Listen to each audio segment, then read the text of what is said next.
Oh, this is space. I'm in space.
with no retreat. Failures never taste the sweet. Science lessons learned in flight. Journey on to endless night.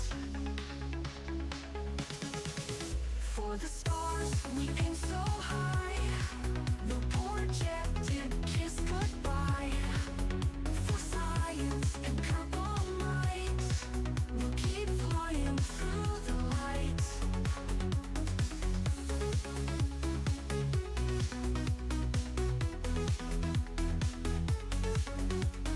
Rocket launch with hope so grand. EJ's got the master plan. Thrusters burn to reach the moon. In his eye you see the tune. Orbit dreams won't be delayed. Lessons learned from missions made. Kerbal Time will forge a path to the stars beyond this path.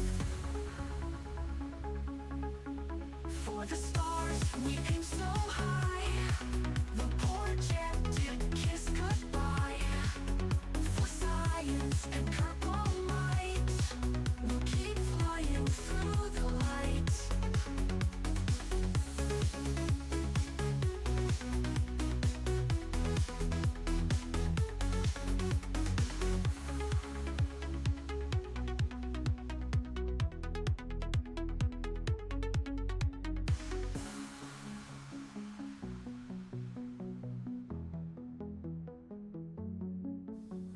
Rocket launch with hope so grand. EJ's got the master plan. Thrusters burn to reach the moon. In his eye you see the tune.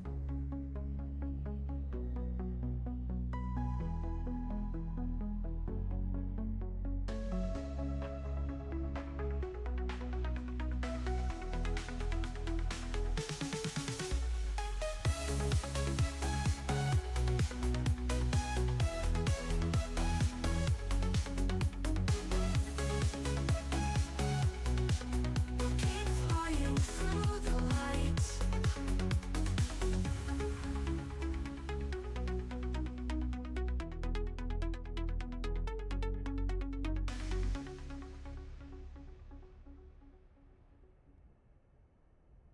All right.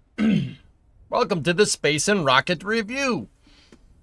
You two girls, tell your friends, Space and Rocket Review.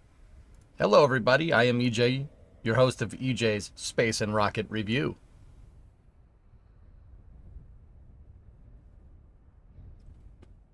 How's everybody doing? Actually, a good amount of stuff teed up here for you today for the news. Yeah, of course, Admina. Duh. Okay. Cool.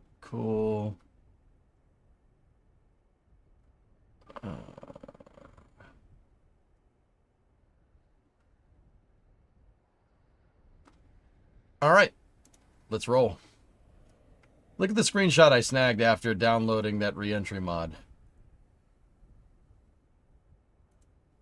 Wow.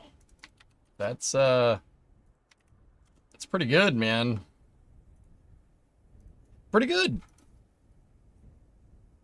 Oh, well then. Loud and clear, 5x5. Cool. Wow, that's the new reentry mod for KSP. Oof, that's pretty. It's pretty good. Who made this one? Is it called Firefly or something? It's called Firefly and it's on CCAN. Oh.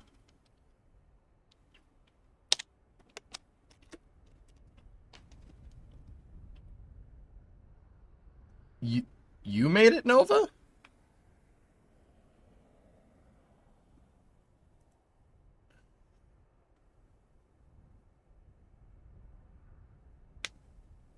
You made the craft.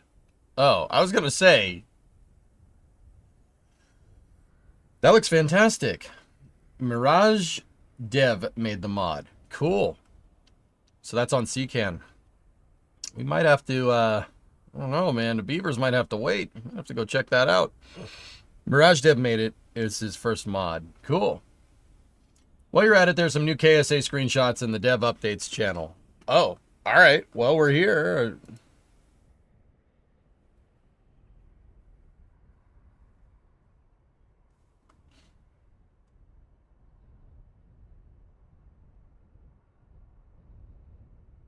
Where is that?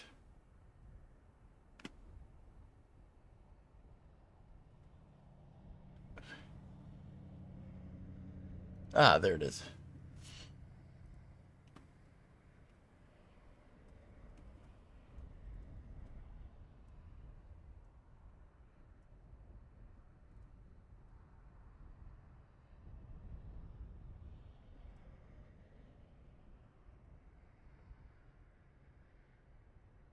Oh, very good.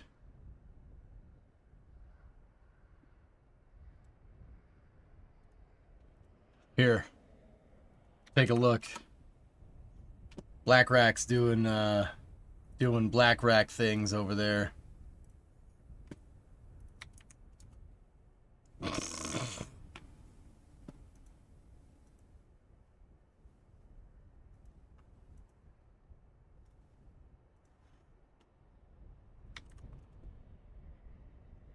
Ooh.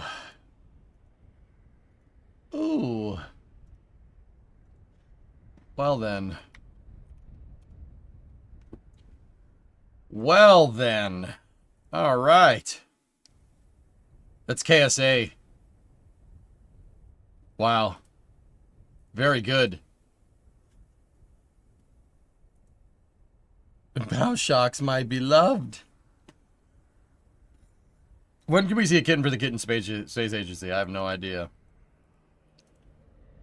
I have no idea. But cool, cool. All right, so first thing I'm going to do with Space and Rocket review, that's your gaming update for the day. There is a little bit more to the gaming updates here, but yeah. Kind of on a dry spell for the next 2 days. Nothing on the range until Starlink 12.9 on Friday at 1:50. They put out concept art for kittens. Yeah, that's about it.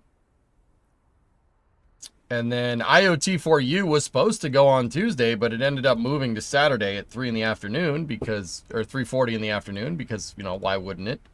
You know, that's great. Great.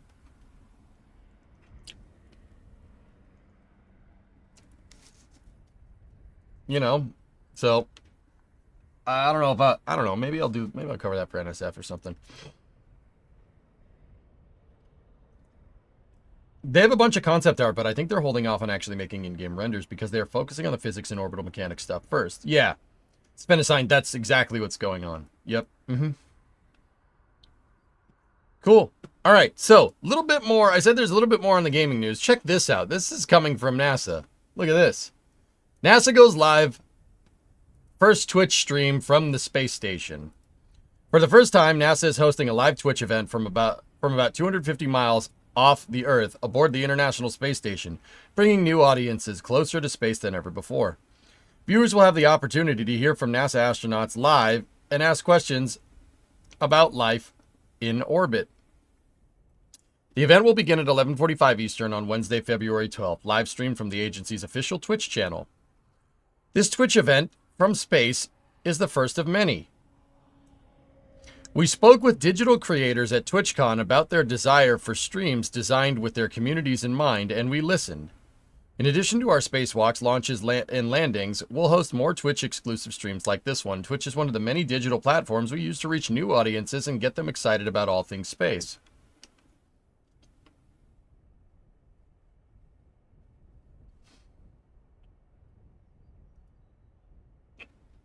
Only been trying to do that for like a decade, but guess my voice wasn't loud enough.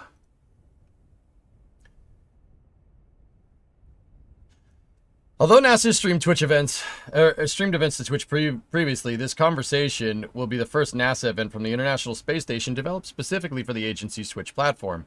During the event, viewers will hear from NASA astronaut Don Pettit, who is currently aboard the orbiting laboratory, and NASA astronaut Matt Dominic, who recently returned to Earth after the agency's Crew 8 mission. The NASA astronauts will discuss daily life aboard the space station and research conducted in microgravity. Additionally, the event will highlight ways for Twitch users to engage with NASA,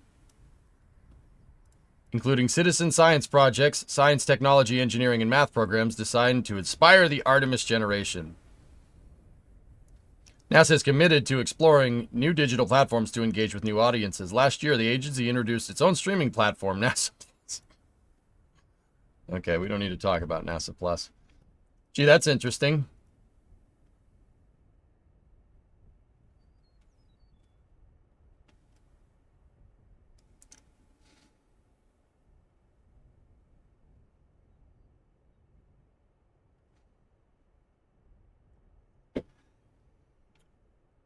I'm just genuinely curious who thought NASA having its own streaming platform would be a good idea. Just genuinely curious. Like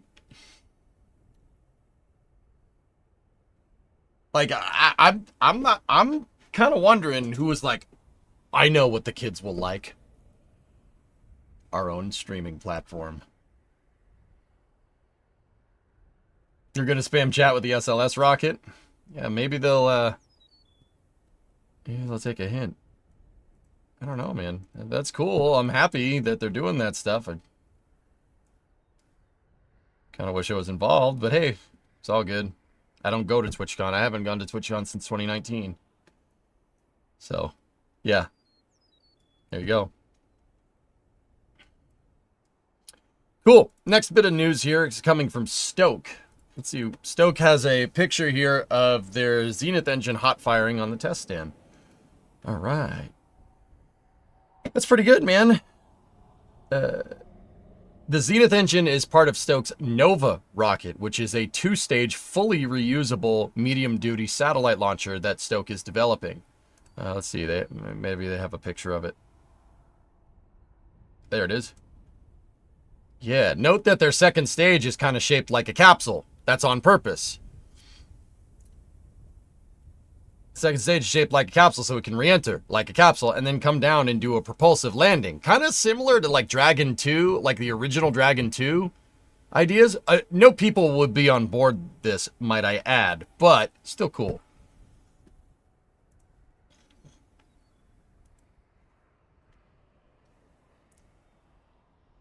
Because all the cool kids are doing their own plus streaming service, yep. Is that engine Methalox full flow? Yes, it is full flow. Zenith, I'm pretty sure, is a full flow stage combustion cycle. There is so many Methalox engines being developed right now, I have trouble keeping track of all the cycles for all the different motors that are being developed. There's the Zenith engine here. There's Firefly's Miranda engine. There is Rocket Lab's Archimedes engine. These are all being developed, and I forget what the cycles are of all these things.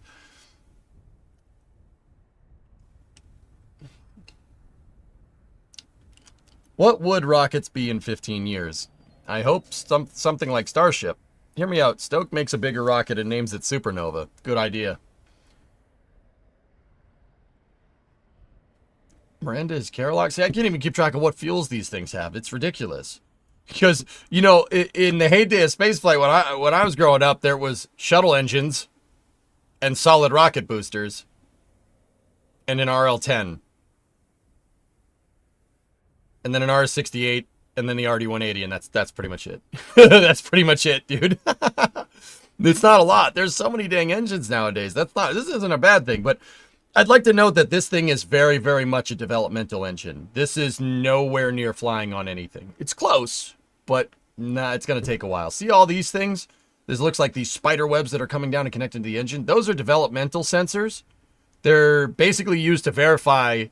These developmental sensors are being used to verify that the operational sensors on the engine are working correctly. So basically, when you're testing an engine right now, when you're testing an engine at this phase, you get into preliminary testing like this. You need sensors to make sure your sensors are working. Now, who's going to make sure that the sensors for the sensors work? Well, the square hole does that. No, these types of developmental suite sensors are something that like is kind of widely used throughout the industry. So these sensors are usually good. I mean, you do have to verify that they work. I mean, if you don't verify that they work and you get a different reading between your DFI and OFI sensor and you go to fire it and it blows up, well, whose fault is that? That didn't happen, but that didn't happen here. So That's Zenith, not Miranda. I know, Kate. It's right there. I know. I'm talking about all the different engines.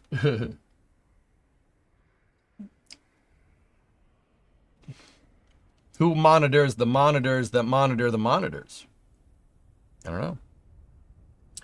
Joel, every time I hear your voice, I just hear Zoidberg now that you did that voice on NSF. That a good thing or a bad thing, Joel? Is that a good thing or a bad thing?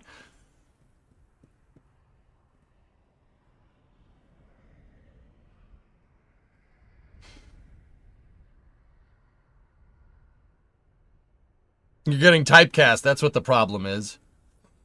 Oh, it makes you laugh. Okay, that's good. So it's a good thing. Yes, yes. Look at me, Dr. Zoidberg, homeowner. I'll have you know I can do other voices as well.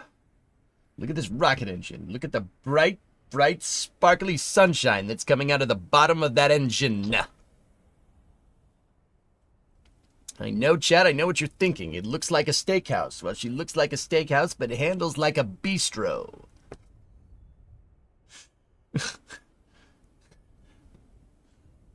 Zoidberg is top notch. You call that an ink defense? Thank you.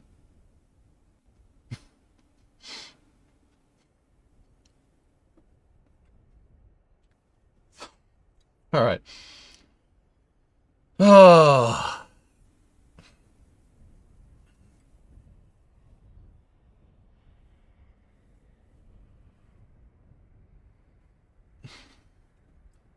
Next Space News is just EJ explaining everything in the Bill Nelson voice 24/7. We don't do the Bill Nelson voice anymore. All right. Next bit is coming from Tori Bruno here. Went down to Vandenberg for delivery of our second methane tank for Slick 3. Big. 1 million pounds empty. 3 million fully fueled. Snap some pics for you guys. These are methane tanks that are going to be working, that are going to go to Vulcan's launch pad at Vandenberg, which is Slick 3. Particularly Slick 3 East. Ford. Yep, this is the dock at Vandenberg to move hardware out to the pads. This was built during the shuttle program, fun fact. This dock. It was used to move external tanks to Vandenberg. Slick 3E used to launch Atlas. That's correct. It is currently being retooled for Vulcan launches as we speak. And Methalox fuel tanks being installed. See?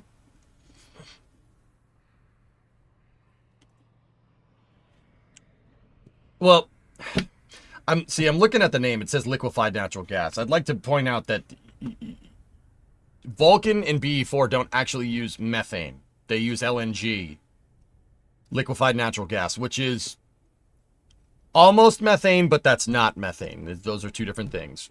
LNG is methane, butane, and propane kind of mixed together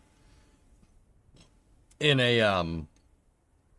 in certain proportions to achieve a certain result. If I had to guess, the LNG is probably the reason why they'd use LNG over full methane is most likely because of the oxygen-rich stage combustion. They're probably adding some propane and butane in there for something just to, make that BE4 a little bit more spicy, but that's the idea. How do you make a ship in KSP like Neutron? That would be really hard. You don't have an open and closable fairing like that, Andy. With that being said, it's doable. That Vulcan ain't waiting on engines anymore. Serious? I've been saying for a long damn time, dude, that everybody's like, what's Blue doing? What's Blue doing? What's Blue doing? Where are my engines, Jeff? I'm like, you guys know they're not talking and they're not showing much because they're scaling, right? Like, they're scaling engines. It takes a second to build a factory that's going to build like one engine a month. Takes a second. Ask Elon. He knows. You remember that email that SpaceX employees said that's like, oh, the company could go bankrupt if we don't make a bajillion Raptors in the next 5 years. It's like, I mean, he's not wrong, right?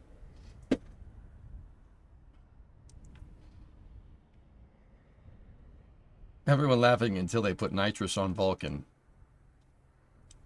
Why would you put nitrous on Vulcan? That would make it worse.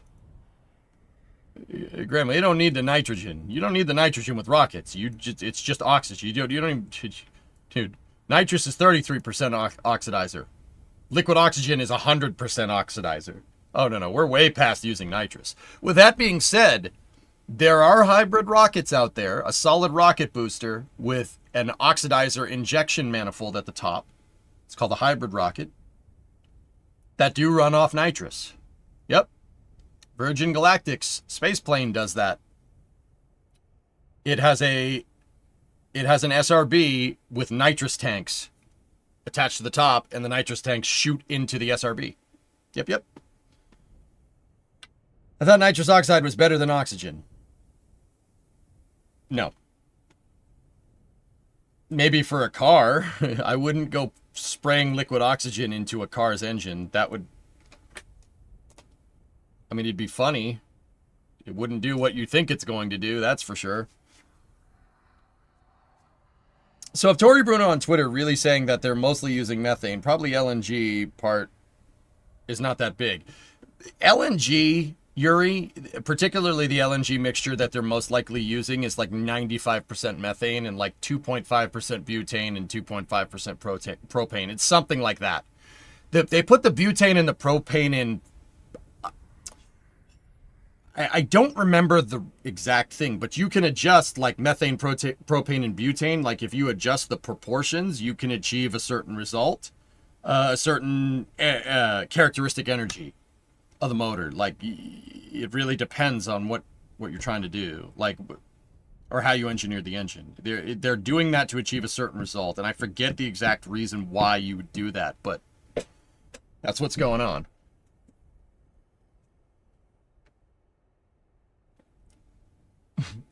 The engine wouldn't engine for long. I mean, it'd be funny, Cirrus, but I don't think that would be good.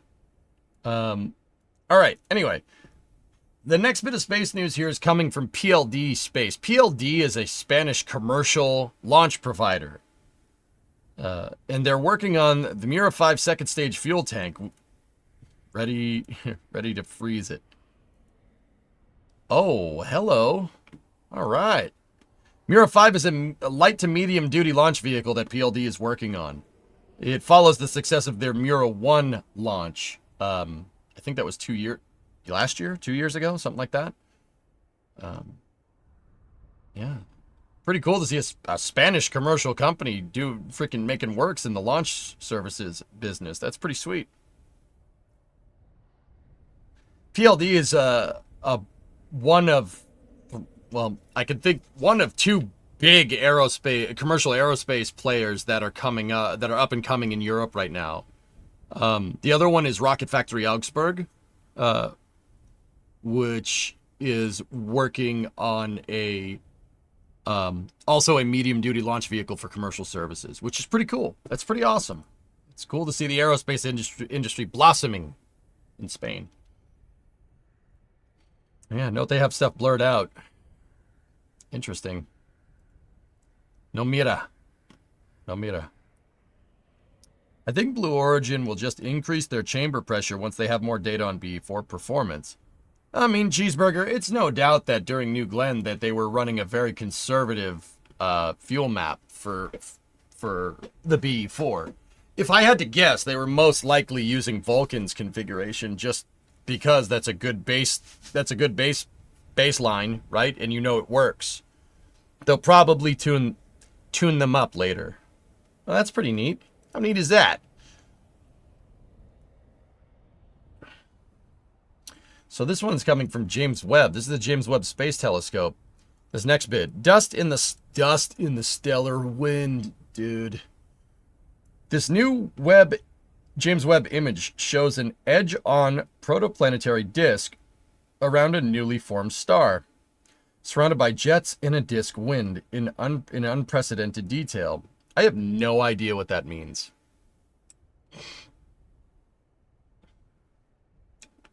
Yeah, underclocked. They weren't necessarily underclocked for Vulcan, though, Nova.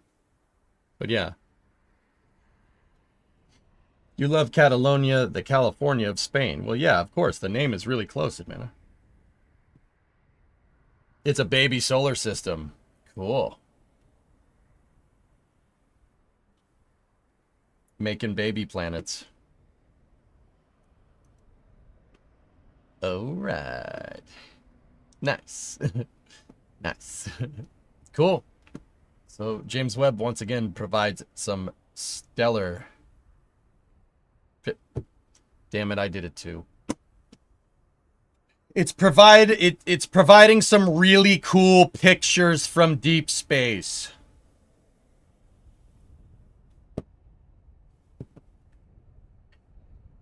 I've been hanging around with Sawyer too much. Does Catalonia have a wine mixer? I mean, I would hope so. It's the Catalonia wine mixer, Cirrus. The biggest helicopter sales on the west coast of Spain.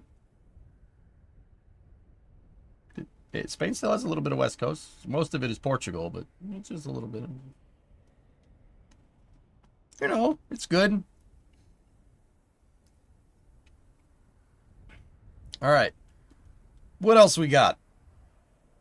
It's coming from Marshall Space Flight Center. Happy Create a Vacuum Day.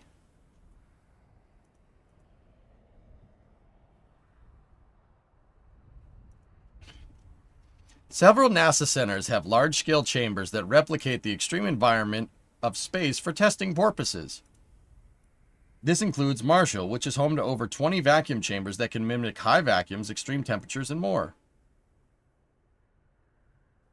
That thing sucks. Cool. Cheers from Barcelona. Glad to see you talking about my country. De nada, amigo.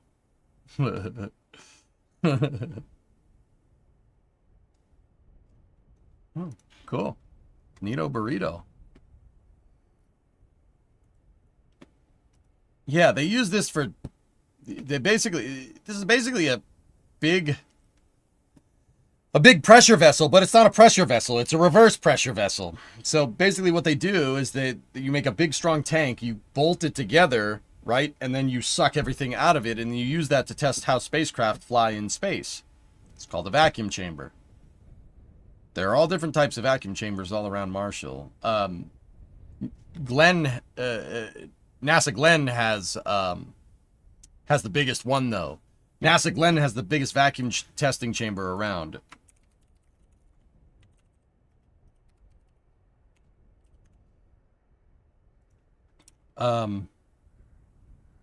It's quite large. Here, let me show you.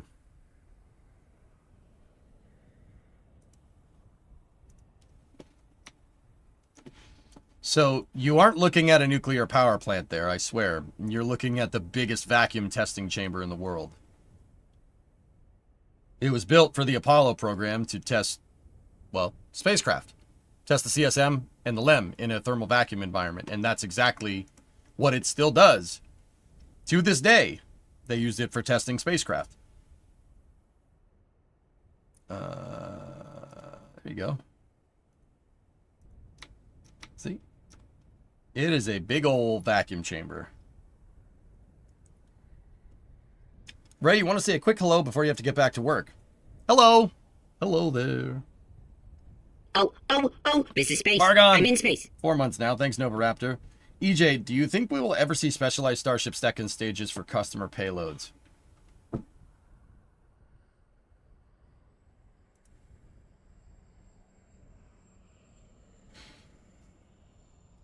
What do you mean, Bargon? I don't mean to... Would you just look at it?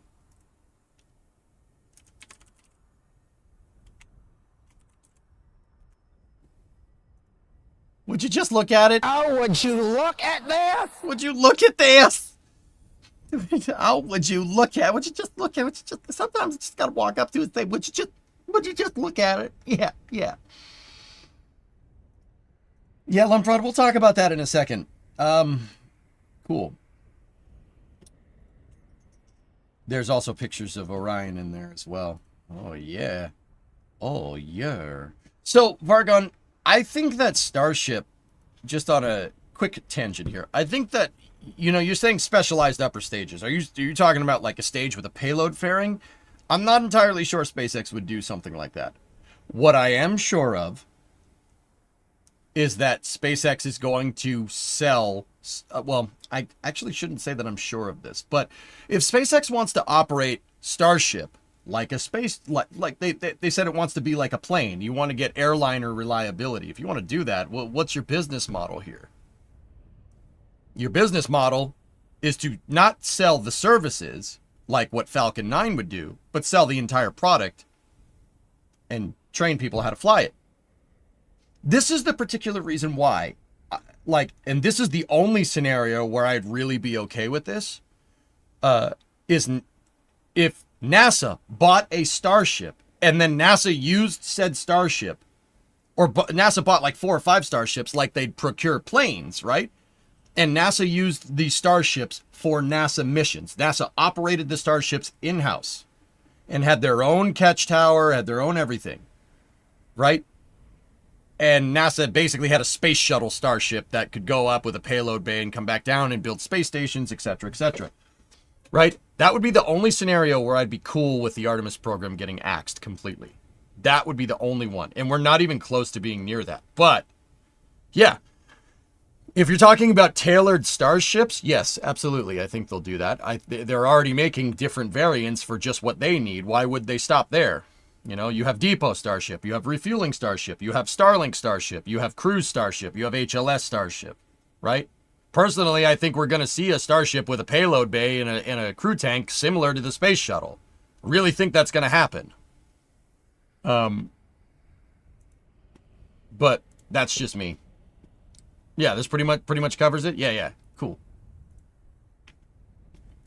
NASA takes over 39A again to do that. That'd be pretty sick, David. Yeah, who knows? What is this, Phil?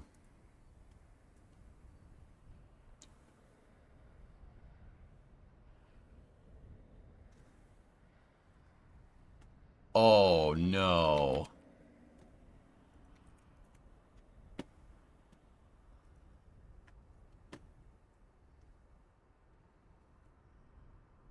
Phil, that one might take some explaining to do, so I'll save that for the end. I'll save what you just linked to for the end. That might need some context. Oh,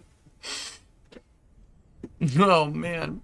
Do you think there's going to be NASA and DoD variants? Yes, Yannick. There's DoD variants of a 737. Also, NASA operates 737s, or they did at one point. Yeah, sure. You got to think about it like an aircraft, not a spaceship, not like a dedicated spaceship. Okay, this one's coming from Rocket Lab here. Announcing another multi-launch contract in the books with Electron for Japanese constellation operator QPS Incorporated. Ah, yes. Across 3 missions this year and a 4th in 2026, Electron will help build out IQPS's synthetic aperture radar constellation collecting Earth imagery. Constellation deployment requires launch reliability, flexibility, and precise delivery of satellites to their chosen orbit. That's a service we're proud to support IQPS with. Good.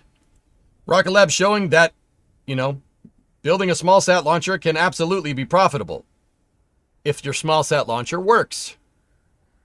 Relativity, I'm looking at you. Seriously, Terranar is going to be sweet, but also, saying it works. Is that Kevin Jen Michael Vincent Reed with the 7-month resub? What's up, Kevin? How you doing? Do not scroll down to the replies on that Rule H. I kind of want to, Dino. Is that bad? We'll save that for the end, okay? We'll save it for the end.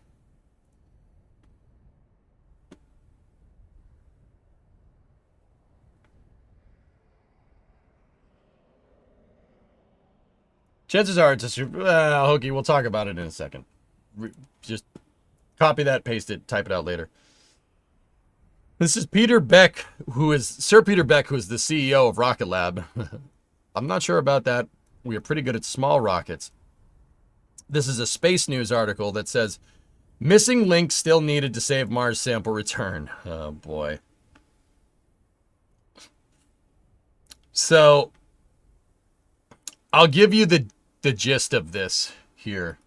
And I'm going to talk about context of this, not necessarily the article.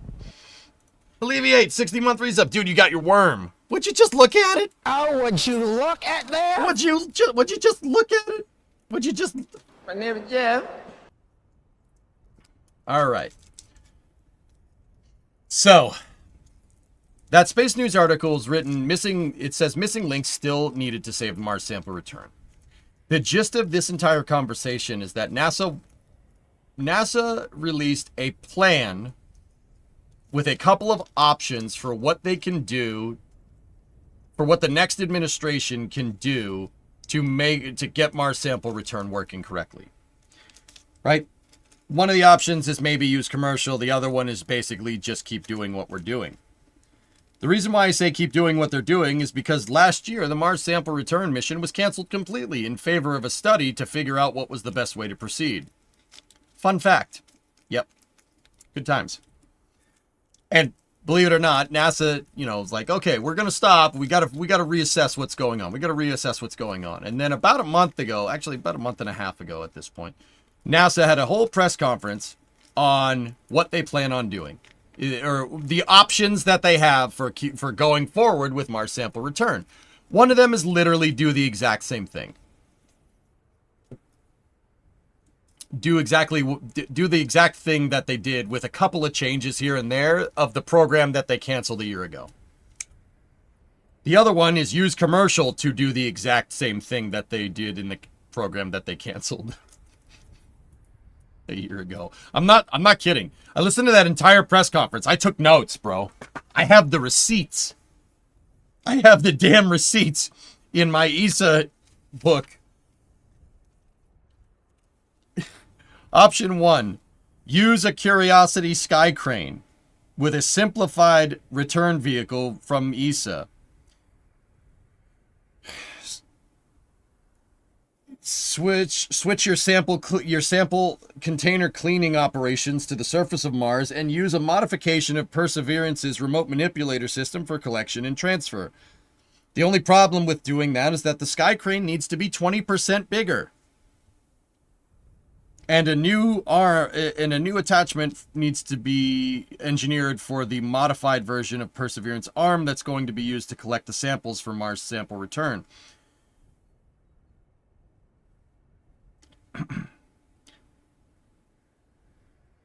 Option 2, a commercial heavy lander. Could be SpaceX, could be Blue Origin, but we don't know much more because it's all proprietary info. Oh yeah, that press conference basically said option 1, this is what we're going to do, which is basically the same thing. Option 2, they actually just said, oh, commercial. What does that detail? I don't know. It's up to them to say. Yeah, no, I'm serious. That's what I wrote down. It hasn't been fleshed out yet. Proprietary info is in the design, SpaceX or Blue. The commercial option costs anywhere between $5.8 and $7.1 billion. The in-house option costs anywhere between $6.6 billion and $7.7 billion. They estimated that these costs are what the total cost involved with the program is going to be over the next 10 years. And one of them, option 1, is literally the same thing with a couple of redesigns of the program that they canceled. Either one of these options here, dudes, here's the thing. Either one of these options are fine. Fine mission architecture. If you have something that can move 30 tons to the surface of Mars. This is where NASA's going wrong. They do not have something that can do that. NASA needs a Mars ascent and descent vehicle. They need an MADV. And they don't have an MADV. And as long as they don't have an MADV, this is not going to happen. Rocket Lab, for whatever reason, thinks that they can do it better with small rockets. I'm pretty sure Peter Beck is just talking about the ascent vehicle design here, but at the end of the day, how are you going to get this entire ascent vehicle and lander, which weighs more than 20 tons, down to the surface? And I know what people are going to say. Well, EJ, in option 1, didn't you say they're going to use a version of Perseverance's sky crane? Well, yeah, of course they are. 20% bigger. Which is a nice way of saying they're not using Perseverance's sky crane because they have to re-engineer it. It's exactly like the Perseverance lander in every way, except for every single way possible.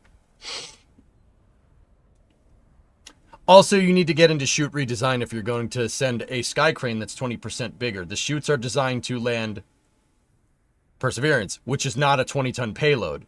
Perseverance is like 5. It's probably actually less than that. Doesn't matter.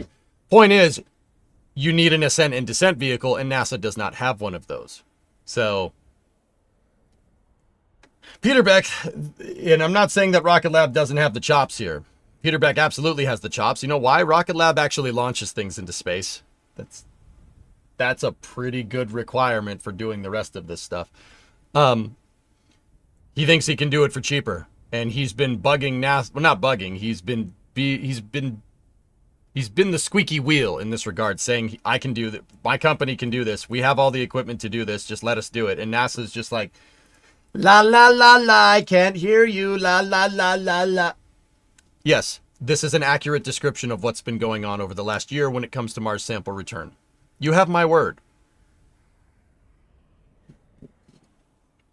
But if the ascent vehicle is smaller and lighter, wouldn't that mean that the lander and therefore the sky crane can be smaller? Peter Beck must have something up his sleeve. He wouldn't be talking up his Mars sample return architecture if he didn't have something up his sleeve. It's possible. 20% bigger is easier to explain to Congress, which is in practice a mission requirement. Yeah, Yannick. I hate to break it to Congress, but if you want us to get this thing done, we're going to need more money. Oh, we can't do that mentality is a really stupid way of getting things done. Yeah, that's dumb. That's dumb. They think people in Congress are going to get sticker stock? They're going to get sticker shock. But the thing is that they're the ones that want to do it. So, who knows? Either way, I would say a Mars sample return, there is 2 options, and Bill Nelson's NASA left the incoming administrator with 2 options to do this. Basically, let commercial figure it out, or keep going with the one that you have in-house, which is a copy of the program that you canceled a year ago, and it's going to cost basically the same amount. Yep. Good times.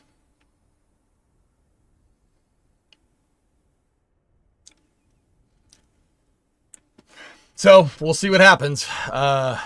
It's Peter Beck's he's really pining for that MSR, and that dude, I'd be in, because neither one of those options is going to get a sample from Mars back to Earth in the 2020s. They're both expected to do that in the 2030s. So.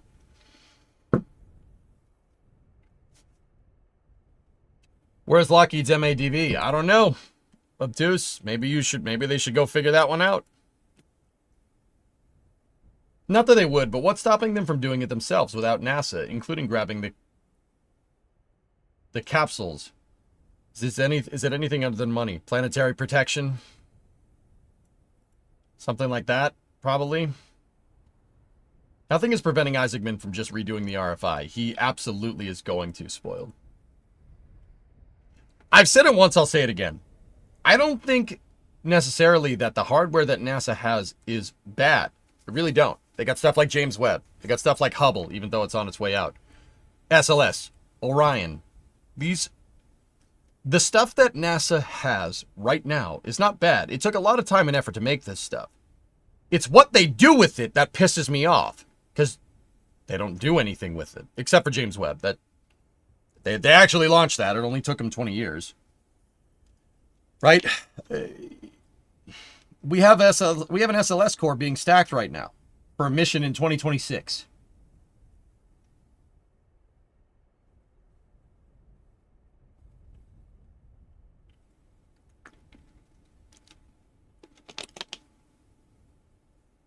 Like, see what I mean? There's such a disconnect there. What I think Rook needs to do is go in there and just tear up all the contracts and refactor NASA's entire contracting structure. That needs to be done, because it's ridiculous.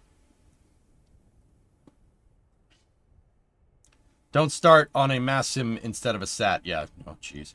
The allocation, the capital allocation is ridiculous. You're telling me with $23 billion a year, NASA has only been able to launch their Super Heavy launch vehicle once over 15 years.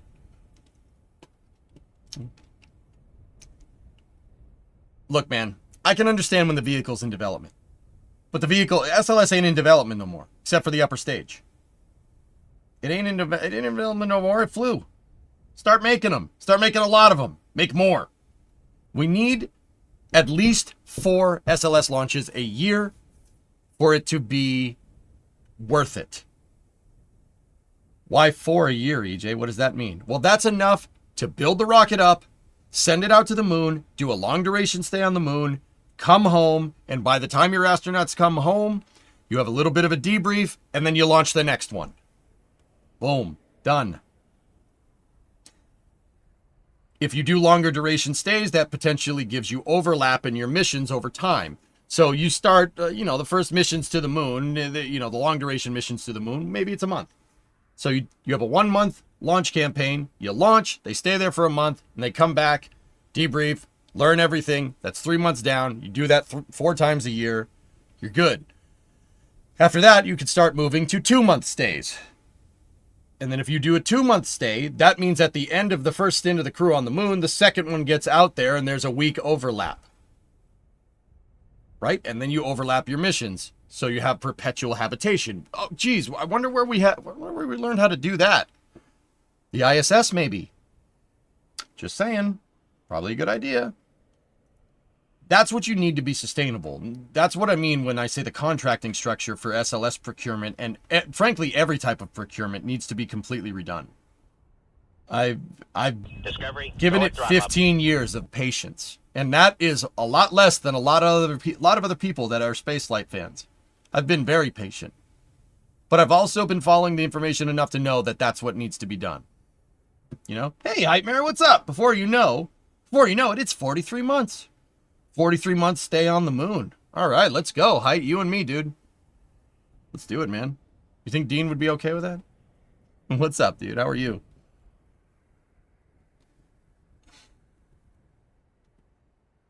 Four times per year, I really doubt it. Well, why, Joe? Why would you doubt that? Never gonna happen? You really doubt it. Why? Why would you doubt that? Why would you be cheering for NASA to fail? That's a very interesting position to take here on a space flight stream. I didn't leave you hanging, just so you know. Okay, man, all good, all good. Why? Why would we do this? Why would be... Okay, let me put it to you like this. I'm an American. I pay taxes to fund projects like SLS. Why would I be okay with this thing launching once like every 3 years? Hey, Bright, 48-month resub. BB, what's going on with Butch and Sonny? It's completely out of the news cycle, it seems. They're coming back down on the Crew 9 capsule.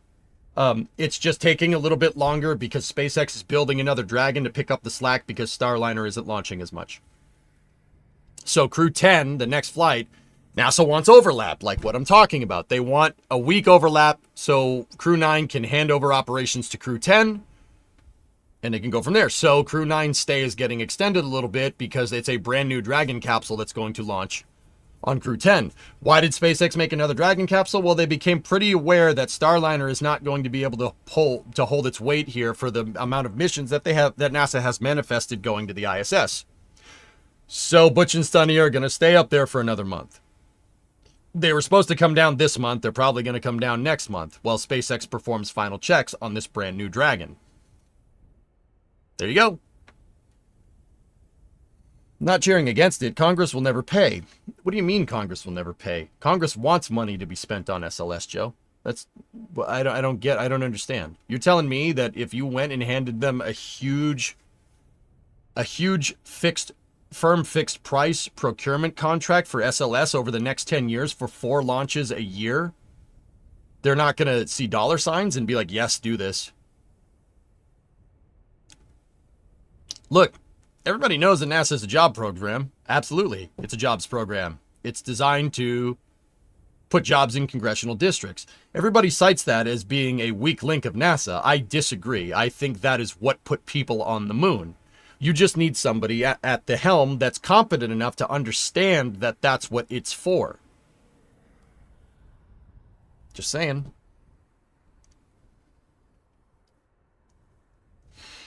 They did do an EVA the other day, Lord Gugu. That's right. You think Rook will make SLS launch multiple times a year? I really hope so, Nova, because doing anything else is not going to be the most sustainable way forward.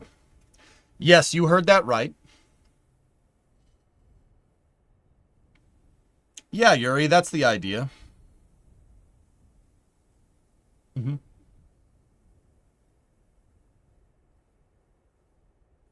Pretty much, Nova. That's a good way to look at it. Anyway, next bit of news here. So, this is coming from Astrolab. We're headed to the moon with Astrobotic. Astrobotic's Griffin lander will deliver Astrolab's Flip rover to the moon as part of Griffin Mission 1. Flip is scheduled for delivery to the lunar South Pole at the end of 2025.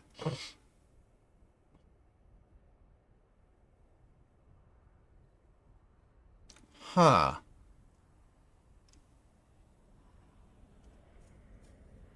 Do you think NASA is afraid of failing, which is why they will only launch when they think it'll absolutely succeed?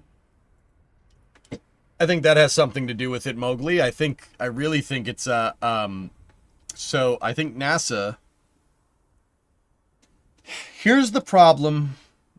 Here's my overarching problem with SLS. It's not a hardware-rich program. That's it. NASA doesn't know how to make how to do a hardware-rich program. They haven't done one in 50 years. What does that mean? What does hardware-rich mean? Having a lot of rockets. How? And you know what? I'll admit I have the benefit of hindsight here in this regard. And people certainly brought up their criticisms for sure, Mowgli, but okay, it can be boiled down to one question. How are you going to run a sustainable space program launching once a year? How are you going to do that?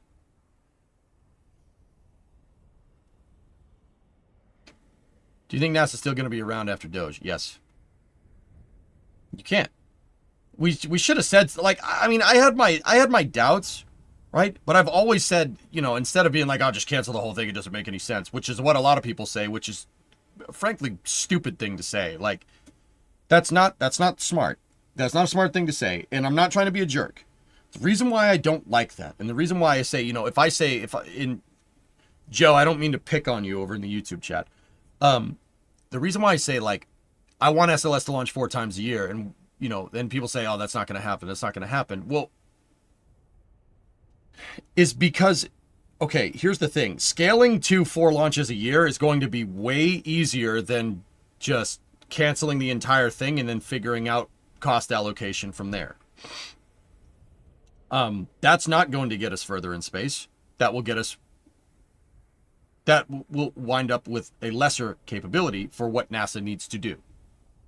The reason why I know this is because every time someone has said, our current program is too expensive, we can use this thing, this is the wonder vehicle, this is what's going to change everything, you know, it's going to be the paradigm shift that we've been looking for, and then we'll finally be able to work around this. Every time somebody's made that argument, NASA gets the shaft, ends up with less money and less capability.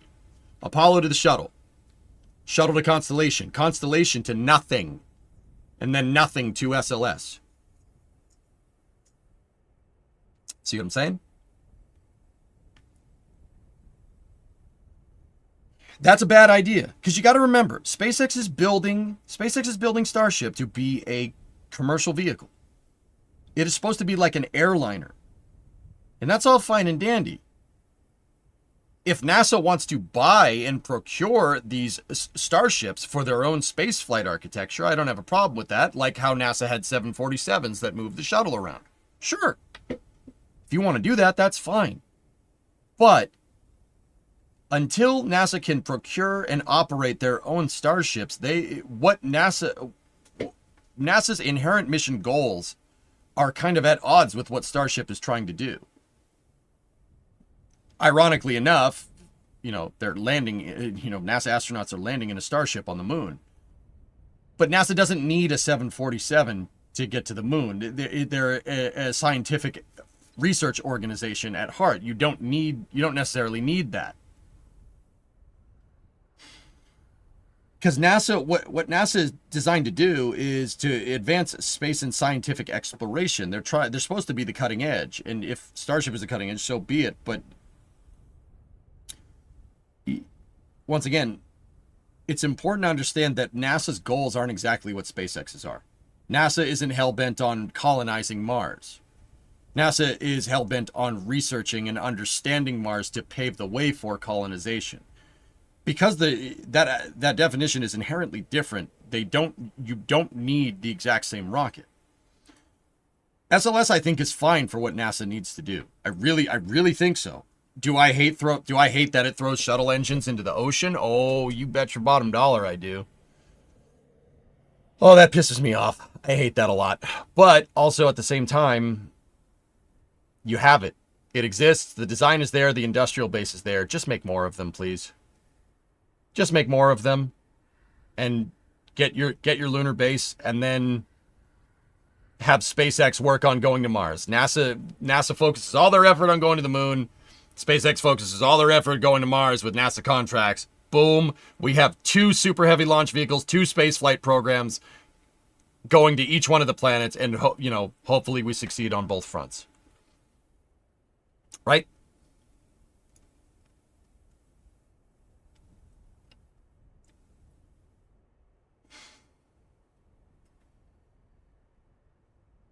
I agree that we can't cancel SLS. Post-shuttle program proved that. Yeah, I mean, more or less, but yeah. Do you think the moon this decade is realistic? Yes. Yes, that is in the realm of possibility. The other thing is Orion, the same deal. It's the same answer to Mowgli's question. Orion is not a hardware-rich program. They don't make a lot of Orions. Because they didn't think they needed it, because the rocket would only be launching once a year. Weird how that works.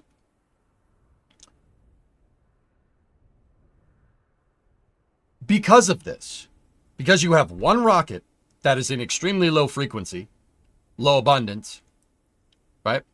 Because the procurement contracts for it incentivize people to waste money. But that's another story. And no, for what it's worth, I don't have anything against cost-plus contracts. In case anybody's like, oh, come on. I know how development of launch vehicles works. I get it. Orion, because it was designed to launch not a lot, can't really afford the R&D that is required for building something that can go to and from the moon. Operative point. After the EFT-1 mission, which launched an Orion heat shield, and basically an amalgam of an Orion capsule, it came back down, it re-entered, and then NASA looked at it, and it worked pretty well, because it was basically an exact copy of the Apollo heat shield. They looked at it and said, this is too complicated to make this. It's too complicated to make, we need to re-engineer it. And then promptly re-engineered it. And then almost a decade later, they launched it on Artemis 1. And this new designed heat shield that's designed to basically be easier to manufacture with modern manufacturing methods didn't work. It ablated because of cracks induced from pneumatic pressure of air from air stagnation on the front side of the heat shield. What does that mean? The pressure on the front of a heat shield is insanely high. It's very, very, very, very, very, very, very, very, very high pressure at the front. You have what's called a stagnation point where air gets trapped. The air coming onward basically stops the air right there and super compresses it. And per the ideal gas law, you super compress it, it gets superheated. This superheated gas stays there and it permeates the heat shield. And if the heat shield starts cracking, which it does, the air will go into the cracks and basically liberate chunks of the heat shield out. Think like the same idea of ice in a road. It's wintertime. Anybody live in a place where ice forms on the road? What does it do? It makes cracks. Same idea. But with gas at like 1600, or no, not 1600. Gas at like 2000 Celsius. Yeah. So the heat shield didn't work. It didn't work how NASA wanted it to work on Artemis 1. Why not? Because they didn't test it enough. They redesigned that thing in 2014. Didn't have a chance to test it until 2022. See what I mean about not hardware rich, Mowgli? Hardware lean. Not good. Not good if you're learning how to do new things. And let's be real, we're so far out of the gates from going to the moon, NASA basically has to relearn how to do it. Which is why we haven't been back in a half century. But that's another story. Now, NASA has a big problem.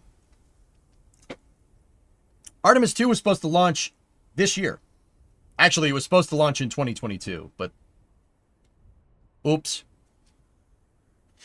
Artemis 1 was supposed to launch in 2020. Just saying. Actually, 2017 if you want to go from the original deadline at the beginning of the programs. NASA somehow thought it was going to crap out a super heavy launch vehicle in 5 years.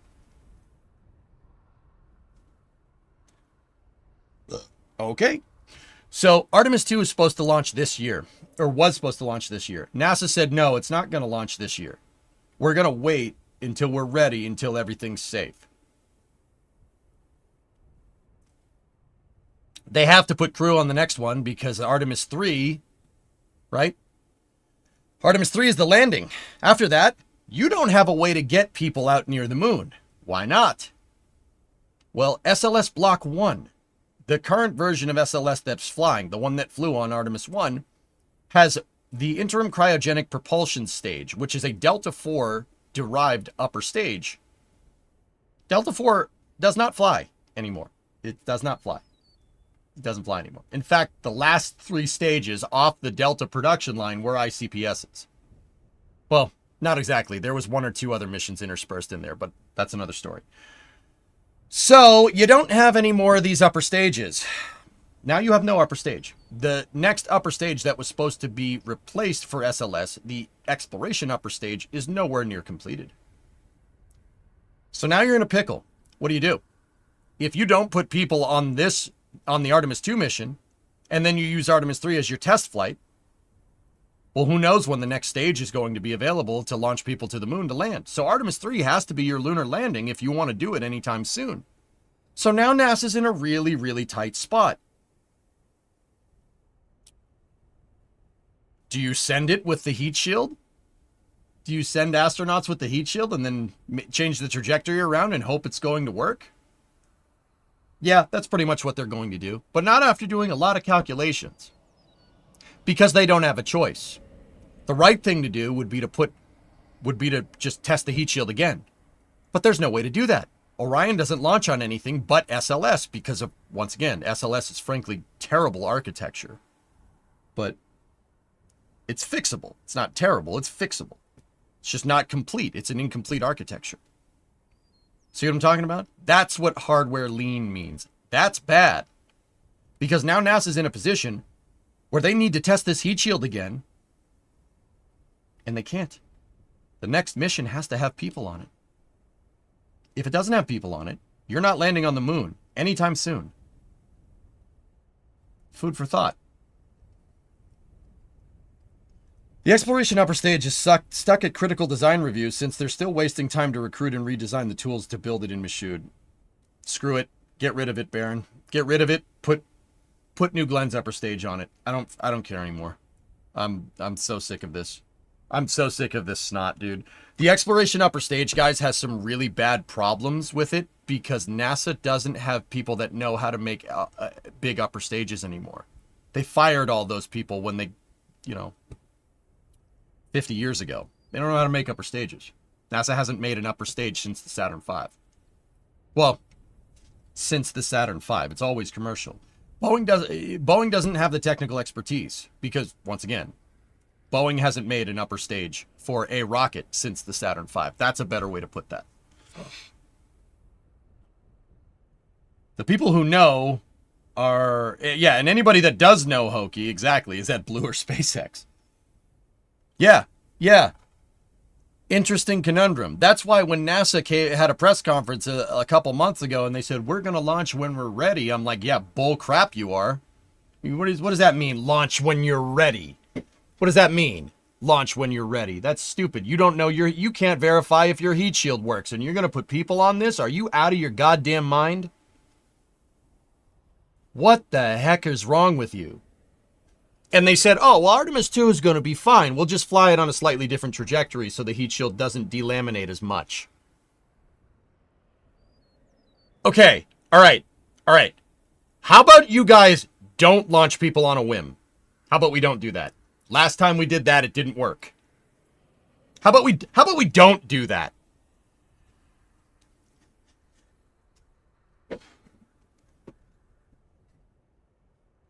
Technically, Boeing has made one since Saturn V, but they got spun off into ULA. Technically, Talon, but you get the hyperbole here, right? How about we don't do that? Last time we did that, it didn't end well. That was a bad idea. Angry EJ. No, not angry. Just explaining things.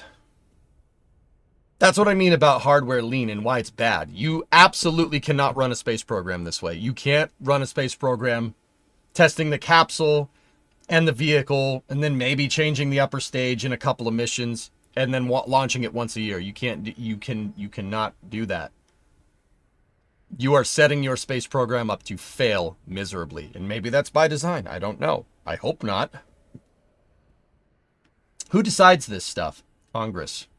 Congress is what signed SLS's architecture into law. They did that because someone in the executive branch decided they wanted to pull the entire rug out from the entire human spaceflight program, or entire national human spaceflight program 15 years ago.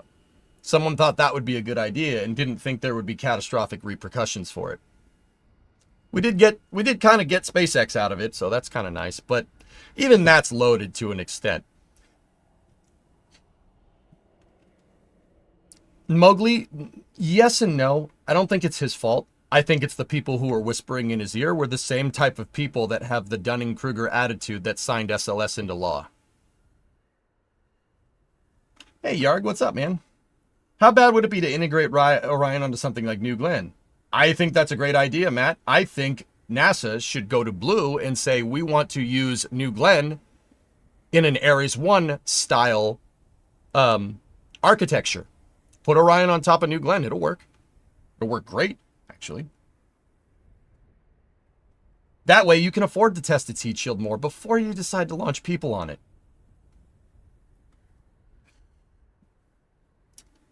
Since it'd be uncrewed anyways, what would it practically take to, say, shove Orion in one of Blue's fairings as a payload just to shoot it to high orbit to test? Yard, there's a good idea. Let's do that. That's a good call. Let's do that. Sure, man. It'll fit. It'll absolutely fit inside of the fairing. Let's go.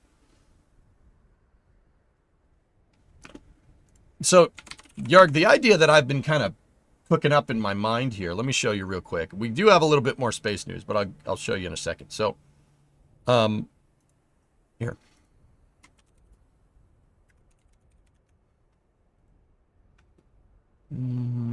I need this picture.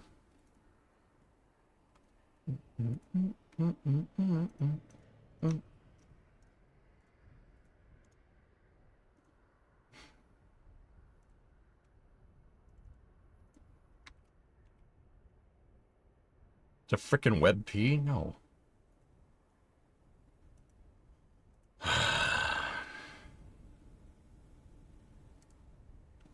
Yeah, whatever. It's good enough. Here, let me show you what I think is a good idea.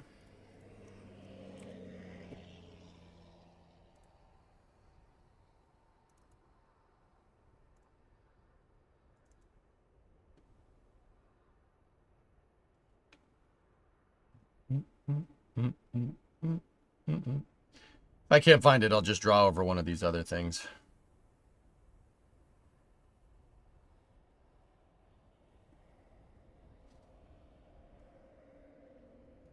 Yeah, it doesn't want to open up the web. Oh, there it is. Excellent. Okay, here. I see it. Yep. All right, so here's what I'm talking about. Put Orion, crew rate New Glenn for Orion. Use it as your Ares 1. Simultaneously, if you're going to do that, you can take New Glenn's upper stage and put that on here instead. The EUS has been in CDR for 5 freaking years. That's dumb. All right, enough. 5 years? I'm sorry. It's a good idea. Piss off. Great. You should have built it already. Here's what you do instead. Okay. Take all this. Well. Here. Let's go here. Go here. Take this. Just give me the brush.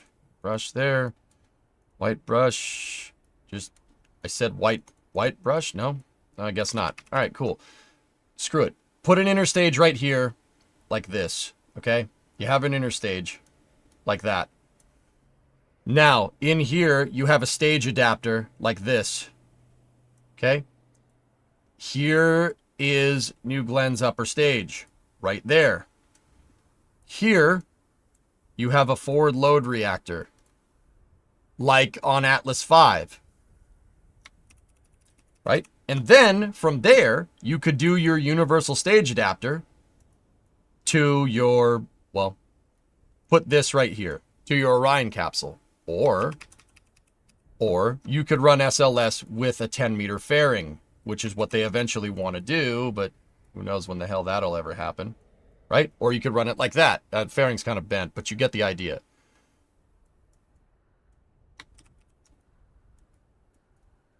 That right there. Actually, that's probably not to scale. New Glen's upper stage is a little bit bigger than this. Let's try to draw it to scale. New Glen's upper stage would be like up here somewhere. Like that. And then, you know, you got your fairing, etc., etc. There you go. Done.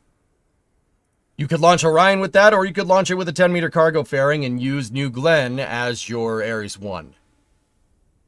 New Glen is reusable, so you can handle high flight cadence, and then you can develop an EOR architecture or an LOR architecture from there. And frankly, you could probably get that done faster and quicker than whatever the cluster frick they're trying to do now. That would be the idea, though. Yeah, it's just a Kerbal fairing. I was gonna say Falcon Heavy. Falcon Heavy could put an Orion into space, sure. I'd be a little worried about load on the second stage. Orion's heavy, it's 26 tons. That's a lot. That exceeds Falcon 9's maximum throw capacity, so I'd be a little worried about loads at that point. But sure, man, you could do Falcon Heavy. Do Falcon Heavy, do New Glen, do whatever. I don't care. Just do something. Do something. Because once again, NASA, dude, you're in a position where you don't know if the heat shield's going to work. You can't say conclusively if the heat shield's going to work. So NASA's solution was just keep doing calculations until we're more sure that it's going to work than we are now. And then when those calculations are done, we'll launch it. And then hopefully the calculations were right, which is a very, very, very, very, very stupid way of running your space program. That's like Kerbal levels of stupid.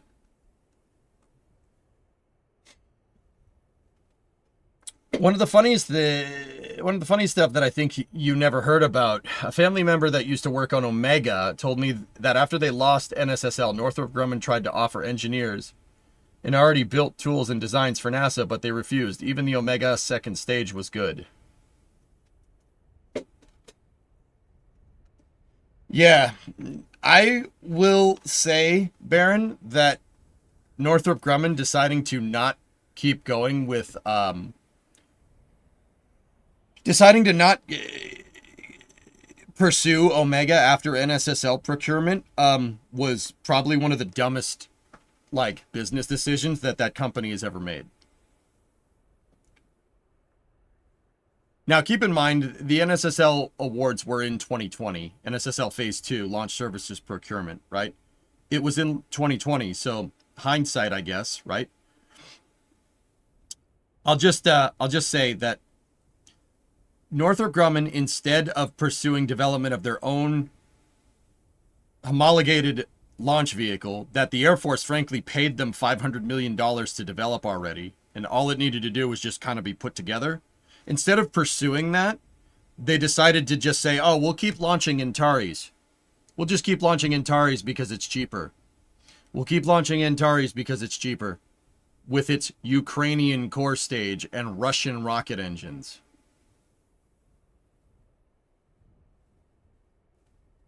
Oops. Yeah, there's no more Antares. Yeah. Northrop Grumman has had to since buy engines and services from other launch providers despite being a launch provider themselves. Whoops. Whereas if they had kept going, I guarantee you it would have cost at least less, if not about the same amount of money that they've used to redesign Antares a bajillion times to work with Firefly engines, right? With Firefly's Miranda engines. Yeah, they could have just developed Omega and it would have been fine.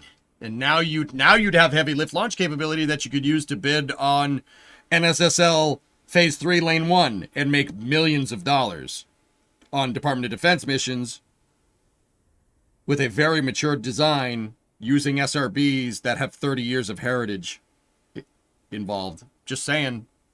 Whoops. Missed a big cash cow on that one. Wasn't the Antares failure before or after the Omega cancellation? CRS-3? Antares Resupply 3 was way before the Omega cancellation.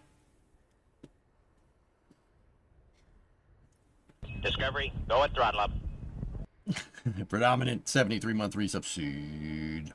So yeah, I mean, hindsight is 2020.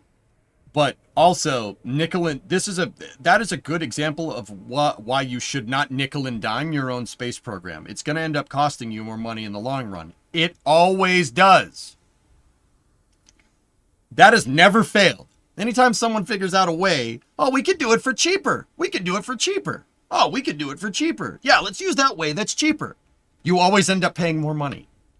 Always. Every time. Was the shuttle expensive to launch? Sure.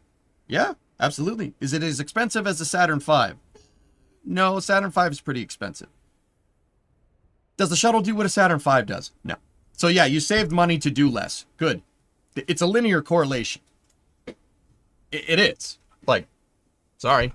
SpaceX hopefully is the anomaly to this. Because no one's ever been able to prove that wrong throughout spaceflight history. Ever.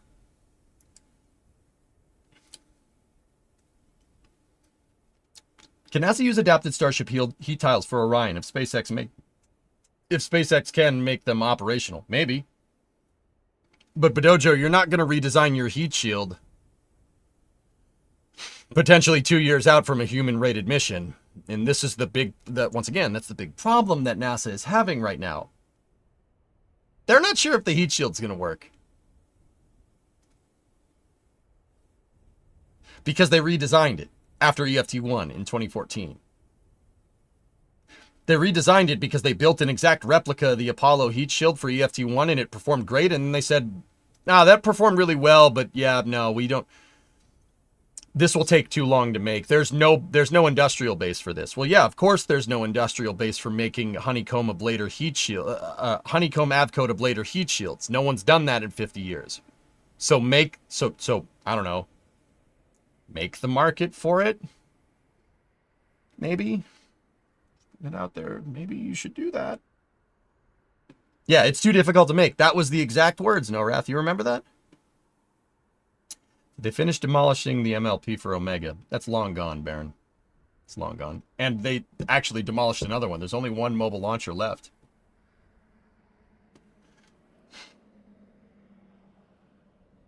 Couldn't we duct tape a Saturn V third stage on top of SLS as a second stage replacement?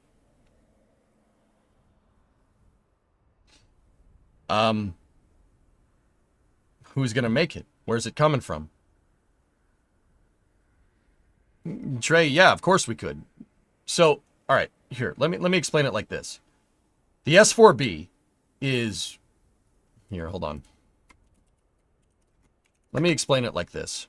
Okay, here, take a look. There's an S4B. Saturn V third stage. Great design, to be honest with you. J2, amazing rocket engine for what it is. We should have never stopped making those. That would have been really good to keep making that, but whatever. So let's look at the general characteristics here. Okay, so you have about 1,000 kilonewtons of thrust, give or take. About 1,000 kilonewtons of thrust, 421 second specific impulse, hydrolox, burn time 500 seconds. You have a 17 meter tall Core, 6.6 meters wide. So about 60 feet tall, 20 feet wide, give or take. Gross mass, 123,000 kilograms. 271,000 pounds. Okay? Now, look at New Glenn's second stage. GS2, height, 23.4 meters, 77 feet. Diameter, 7 meters, 23 feet. Powered by 2 BE3Us, making 1,500 kilonewtons of thrust. Burn time, 644 seconds. LOX LH2 propellants. Trey, New Glenn second stage is just a better version of that. So why not duct tape a Saturn V upper stage? Why would you be satisfied with downgrading your upper stage when a much better option exists? Was it true that the S4B was a nightmare to manufacture? No, I'd say the LEM was probably your long lead. The LEM was your long lead item for the Saturn V. In fact, that's the reason why Apollo 8 launched with no lander. Because Grumman was behind on the LEM, because building a lunar lander for people takes time. That's complicated. Still is complicated to this day. And until somebody does it, and does it a lot, hardware rich, it's going to stay complicated.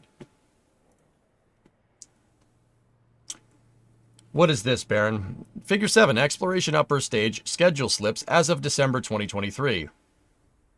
The CDR for this was done in late 2019. Critical design review means start making things.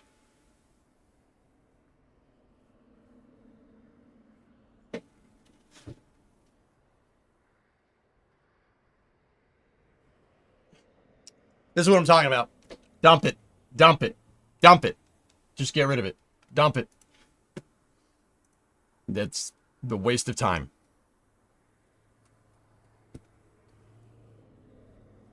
Look, if the EUS was even remotely close to being manufactured at this moment in time, if we were remotely close to having one to put on an SLS, right, to launch, I would say don't cancel it. But since, as of right now, we're looking at the first EUS to be made is net 2027. Get rid of it. Get rid of it. That program has been around for way too long. You tell me you can't just make an upper stage? You've been critically reviewing this design for 5 years. Look. And what kills me is that I know the people involved with building the EUS at this point are smart. I know they're working, but they haven't been given the tools to succeed. And that's not, if I was NASA administrator, that's frankly not my problem. Like, I hate being mean, but dude, I would love to get paid billions of dollars to produce nothing. That would be amazing.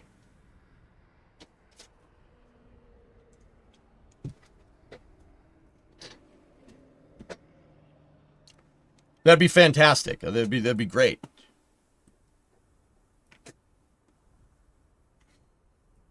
So Bechtel. I would like to get into that not building business. I don't feel that if we give it another upper stage, that would change the picture. How can I get one of these contracts? Yeah, I'm really wondering. And that brings me to one of the last things that we're going to talk about. I still have 2 things to say. Well, I guess we'll get into this real quick. So RGV has a new picture of the trench at Pad B down at Starbase. If you want to see OIG grilling EUS, check page 23. I've read this OIG on stream, Baron. I've read it on stream. You guys want to get angry? I didn't just come up with these opinions that I have about NASA for no reason, just because I saw one thing that I didn't like and said,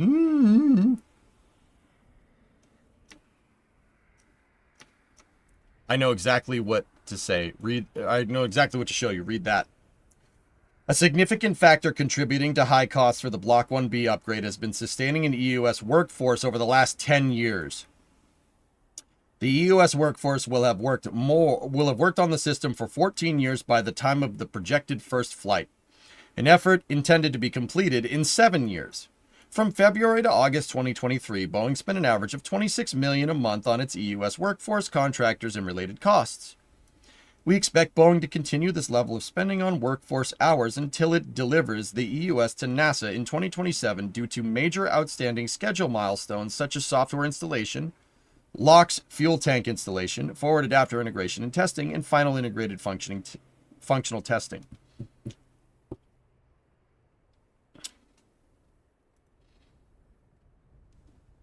Dude, you can... I get it. There's people out there that work in the industry that are watching this. All right, look. I might be at the peak of Dunning-Kruger when it comes to this stuff. If you paid me $300 million a year, I could manufacture. I know I would have the wherewithal to find the right resources to figure out how to get that done.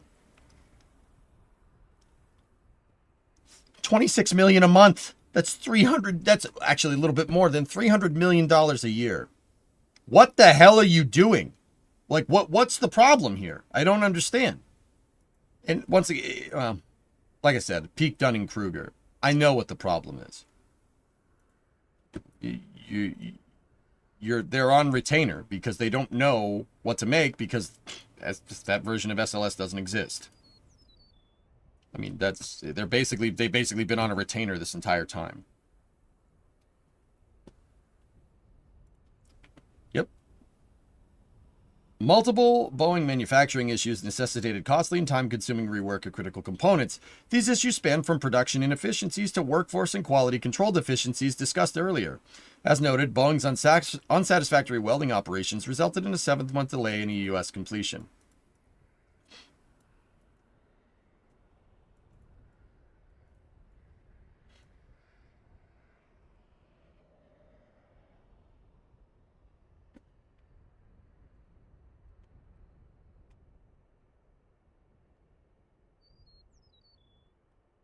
See what I mean?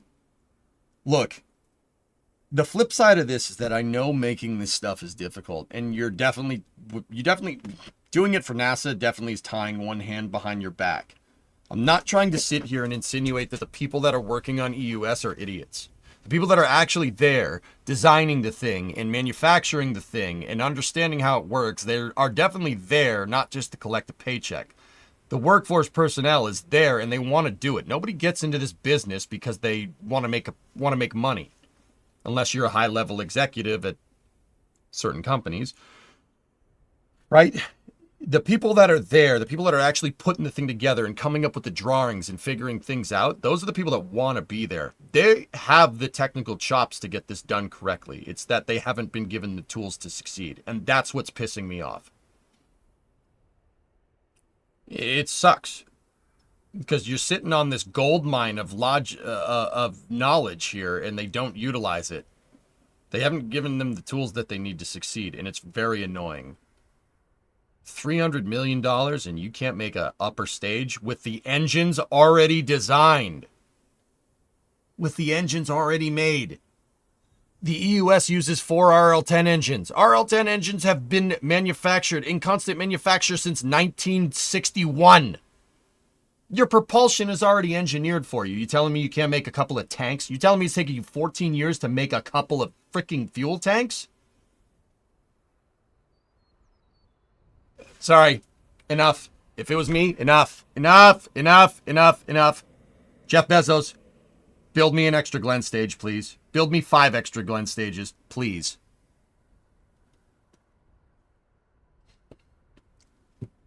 And no one's holding them accountable. That's a NASA problem, Shadow. Yeah. The parties involved that are designed to hold accountability, the Boeing executives don't really give... Clearly, they don't care.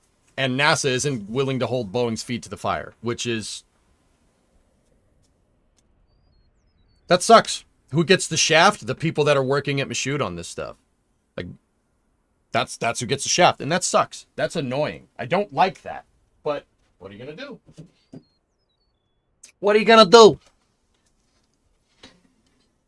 So could you make it? George, I'm confident enough in my abilities to know that if you were paying me that much, I could probably produce you something. Yes, I could probably do that right. You know why? Do you know why I could? Because unlike the people that are running it, I know that I know nothing about making upper stages. So I would find the right people to make it. I know people. I know people in the space program. I know a lot of people in the space program. I'm confident enough to know that I would seek out the right people and have at least a frigging prototype done in a year. Oh. Anyway, Flame Trench for Pad B is started. They started really digging out all these pilings here. This is where the flame buckets are going to be. The OLM is going to be right here. Once again, this picture is coming from RGB Aerial. They need to change the workforce and contracts and not buy other stages. Something like that. You'd be a good systems engineer. Thanks, Oki. That means a lot coming from you, dude. I'd love to throw my hat into the ring. And if I failed, okay, great. All right, fine. I get it. I'm not a rocket scientist. I get it. But sometimes, dude, yo, let me run this stuff. I'm good at this. I'm confident in my abilities that I can figure this out. And it's not coming from nowhere. I have 15 years of systems engineering experience, albeit in KSP. I get it. It's Kerbal. It's not the same. But I also know manufacturing too. I forced myself to design mission architectures in KSP to understand how systems engineering works. This is my wheelhouse. This is what I do.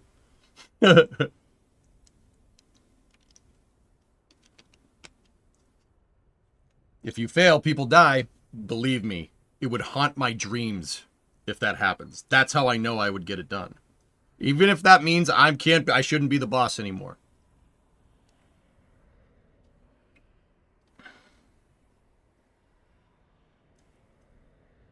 I like the EUS, to be honest, and there's too many stuff linked to the EUS to cut it. Like what?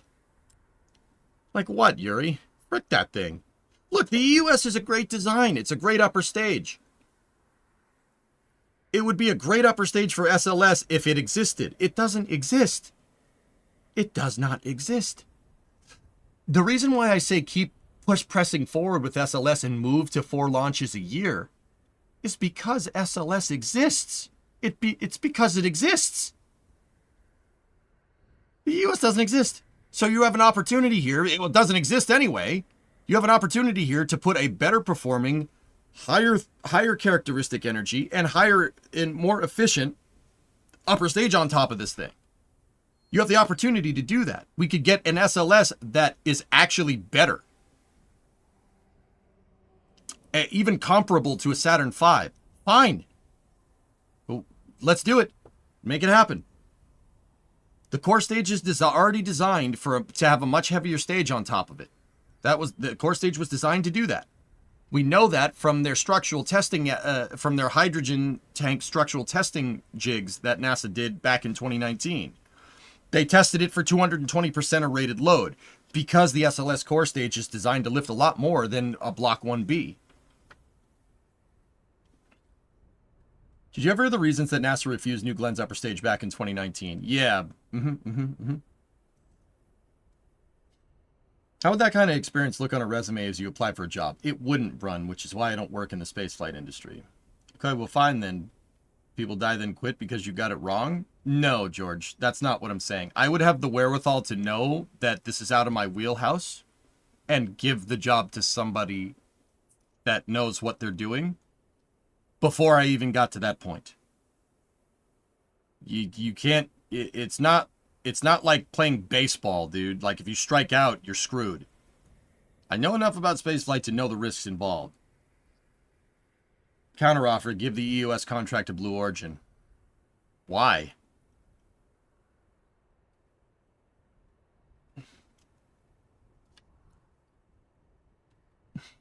Literally ML2 alone in making because of the EOS. And if you put something else, you would already rebaseline your system under time, and that's also bad. They use the same propellants, Yuri, with a very similar flow rate, same refueling timing. It's fuel and then load. New Glenn's second stage umbilical already exists. It's over there sitting at Slick 36. You telling me Blue can't make another one of those and mount it on the ML? Use the same lines, same feed rates, dude. Same propellants. Just saying. NXN 120. Hey, 52 months. What's up, dude?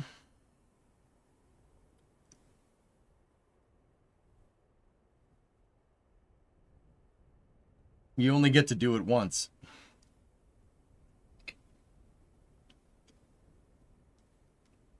All right, fine. I mean, you guys, that's fine. I won't throw my hat into the ring, and then we just keep spending millions of dollars on vaporware.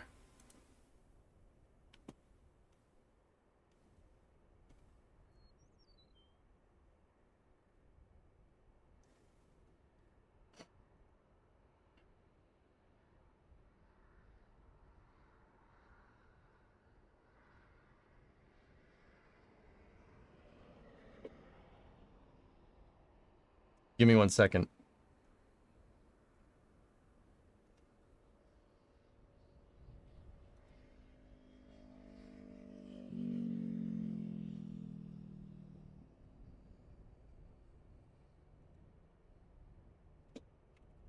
Hang on, I'm talking to Das. Not about this.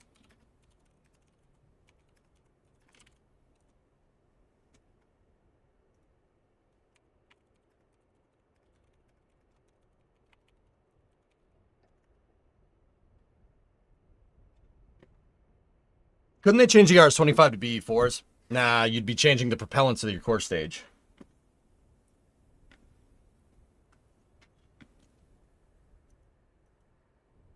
They wouldn't be able to put you in front of a mic sometimes, though.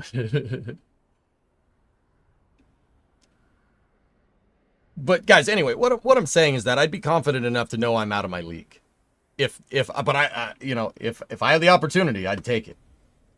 But like I said, I'm not saying like, oh, I could build a Saturn V. No. What I'm saying is that I know enough to be confident to throw my hat into the ring. And if I would realize that the thing isn't going to work before we even got to the point of putting people on it.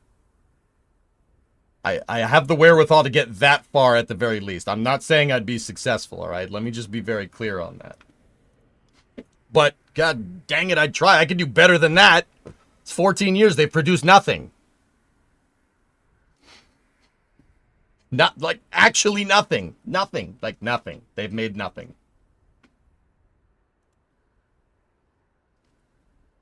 Yeah, Hokey, there you go.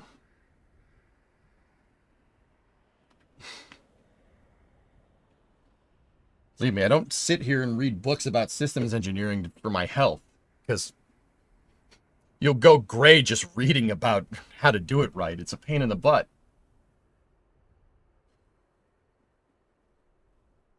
You have amazing theoretical knowledge. In real life, you'd be lost. You think so, George?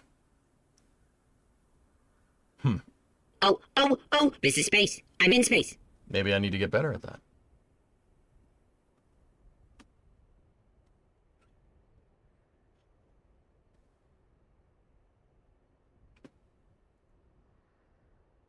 Hang on 1 second again.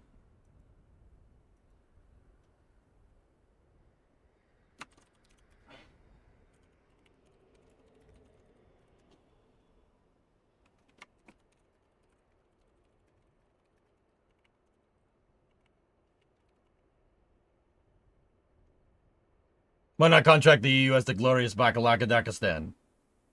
George, I have a question. What, just out of curiosity, all right, if people want to be critical of me, that's fine. I don't care about that. Why, and this is an honest question. I mean this for real. Like, what makes you think I don't have the real life skills to do this? Just out of curiosity. What makes you think that? Because I sit in front of a computer all day?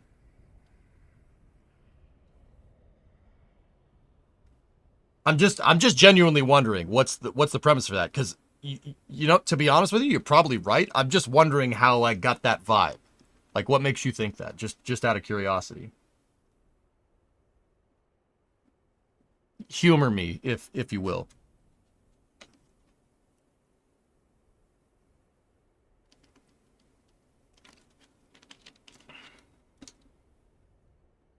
Bangladesh could make a US in no time. We make Pinto. It's fine. We'll make a stage. Did you see today's post from Vast? I haven't, Andrew. We'll check it out. I think it's because you're a media personality and they tend not to do well in applied real life. All right, fair criticism.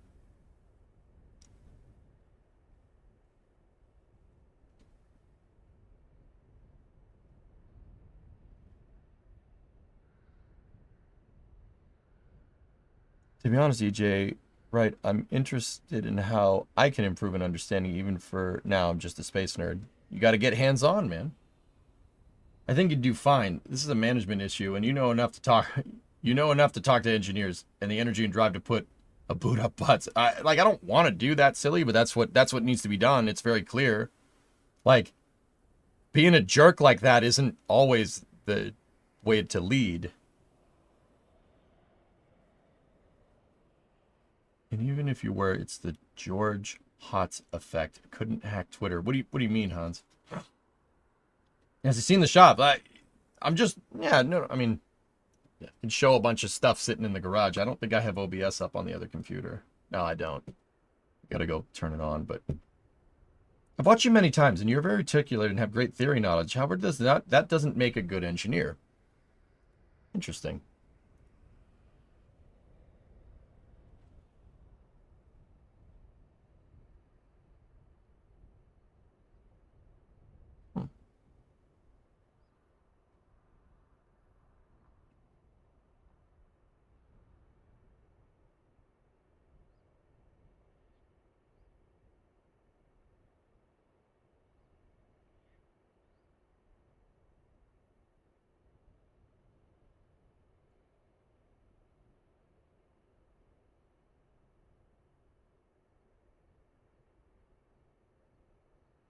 I mean, no, I'm just, George, I'm not trying to be a jerk. I'm not trying to be like Dogpile. You'd say, well, I know what I'm doing. I'm just wondering what gave that vibe because so the interesting thing is that like, and this is not, we're not talking about my skills because frankly, I kind of agree with you. Like if I was in over my head, I would know I'm in over my head and I would say I'm in over my head.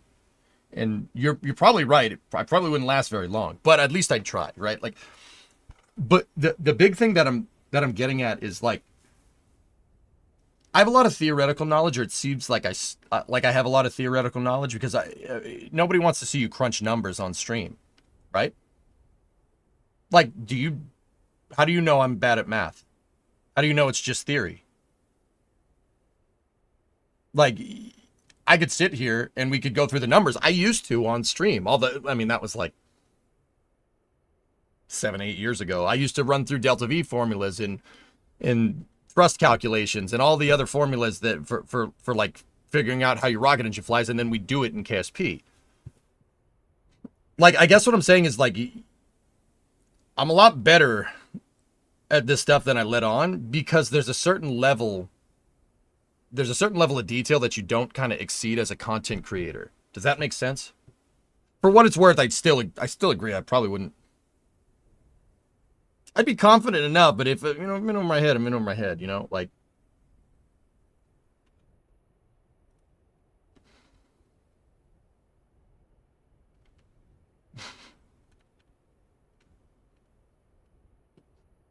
The hell is that?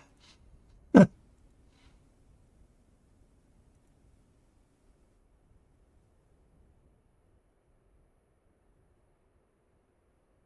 a college degree don't mean a damn thing.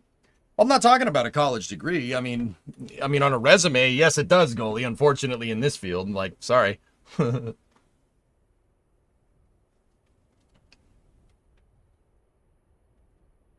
I told you a different way how the government spends, it would change your mind and see as to why they do things the way that they do. King, I understand how government procurement works. You've heard me break down government procurement on streams while you were here, and I've been doing it for decades with you watching. Okay? I know how the procurement works. In no scenario is a program that's supposed to build an upper stage for a rocket, in no scenario is it okay to not produce anything for 15 years. Sorry. In no scenario. You can talk all you want about procurement. That's not correct. Yeah, that's not right.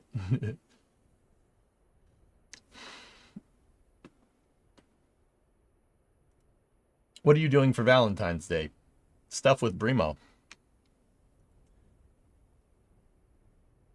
X-Wing, I'm not trying here, hold up. I'm not trying to pitchfork anybody in chat. This is more me wondering why people don't think I have the hands-on experience. That's all. And where I'm going with this. Where am I going with this? What I'm doing here is, it's a little bit of a pivot, and I understand. A little bit of a pivot. You could say I'm kind of maybe I'm avoiding the question if you want. I think there's a disconnect between what I know, like what I actually know, and what comes through on stream, because I have to keep explanations short and concise, right? I'm pretty good at this. But the reason why I asked, skeptics of my ability about this, the reason why I did it is because I want to know just what people think I know and compare that to what I actually know and see how far the gap is. Because there's opportunity for improvement as a content creator there. That's all. That's the whole reason.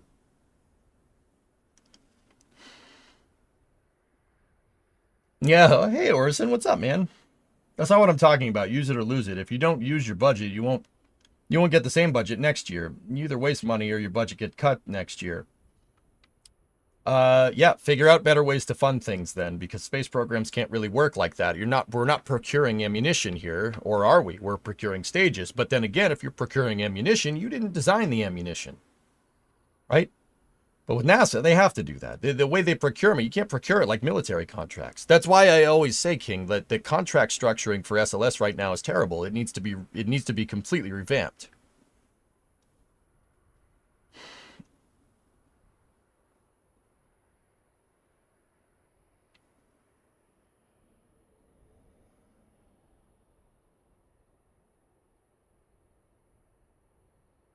Yeah, Tiggs, I got you. I need to say that you are very talented in talking about the science. Yeah, George, I got you. Once again, this isn't me trying to prove that I could do it, because you're right. I don't have a lot of hands-on experience with this stuff. I've hugged a rocket engine once. However, I do have a lot of experience with hands-on mechanics and electrical. And once again, this is not me trying to prove to you that I can do this. I wired my entire truck. I built the wire harness for my 59. For the 59 F100. I understand an upper stage is not exactly the same. I get it. I wired it myself. I taught myself how to do that. I rebuilt the entire truck. The truck was nothing. It was a frame, and I built the whole thing back together. Now, once again, does that mean I can build stages? No. That's not what I'm getting at. What I'm getting at is that I'm more hands-on than what seems to come across. And I'm looking for ways to improve that and show that. I guess the short answer is I should do more automotive streaming and teach people more about mechanics and stuff. But, cool.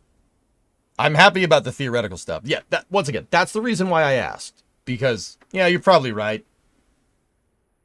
But also at the same time, if you think I'm just another guy that sits in front of the computer all day and talks about spaceflight, well, that's kind of on me for not showing you that. You know what I mean? That's really where I'm honing in. Build a rocket on stream. I think we have to. Yeah. Why, though? You have nothing to prove to us. Once again, B0, it's not about proving something to you. It's about being a better content creator. That's really what this kind of conversation evolved into. I started life as a mechanic, so much respect. I admire your passion. Yeah, dude. Yeah, absolutely. No, I got you. And you know what, George? I'll be 100% real with you. You and Hans and a couple other people. Thank you for the criticism. I appreciate it. I'm dead serious about that. Thank you. I want to know. If I'm coming off as a prick, like overconfident, tell me. Like that. Like you just did. I'm not like any other influencer out there that's just going to be like, well, fuck you, man, I could do it. Like, I'm confident in myself. I know that I could come up with a systems architecture. I know that I could do it. I wouldn't be sitting here spouting off about architecture if I wasn't confident. But I want to make sure that I'm not the person that's just spouting off nonsense on the internet. You know what I mean? I want to show you guys that I can back it up. Not not to prove to you, but to show that I have enough competency to talk about this. Because a lot of people don't. Right? A lot of people don't. A lot of people don't know what they're talking about. And I'm included in that in some respects. Right? But there's ways to improve. And we will.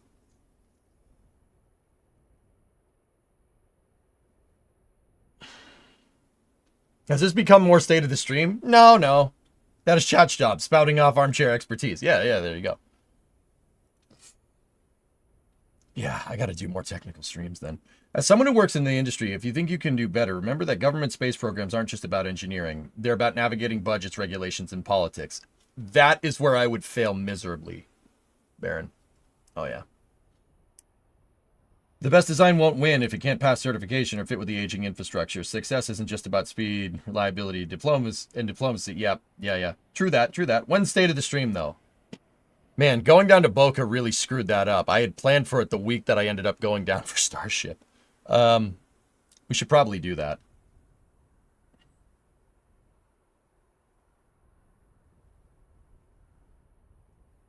Yeah, okay, SVO.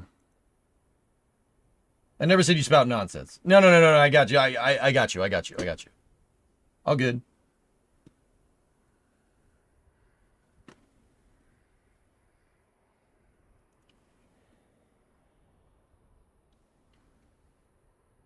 This also just dropped. What's that?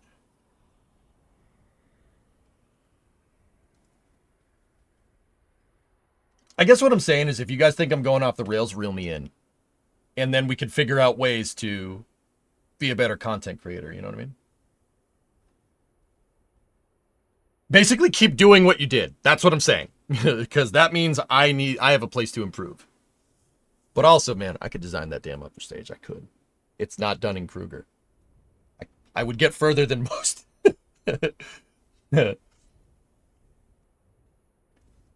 Yeah, SVO, I don't know if that's going to fit in with my timetables, dude, but I would love to, dude. We'll see. How long does state of the stream take for you to figure out? Could you do it Friday before racing and return to normal programming the next week? I mean, half of my engineering team members eat crayons for breakfast. Nice.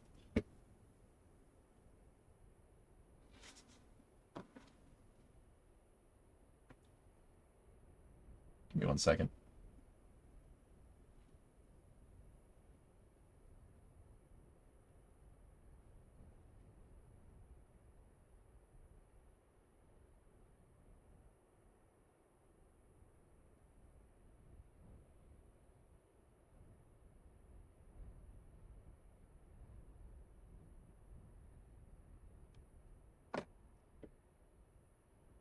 Okay, so design one then and show your work. Oh, Starbase Live has a... Sounds like a cicada right there. I don't know if you guys can hear that. I like grape crayons. That's my favorite. Design one, George? All right. What do you want? You want a drawing?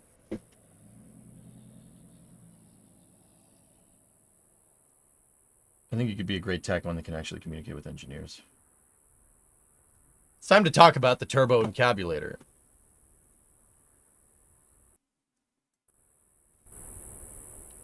Damn cicadas next to the microphone on Starbase. Okay, it's gone. The EUS is made by Europe, right? No, it's made by Boeing, David. That's the European Service Module, the ESM. Oh gosh, the yak is flying everywhere. Anyway. Okay, let's keep going here. I have one more thing for you.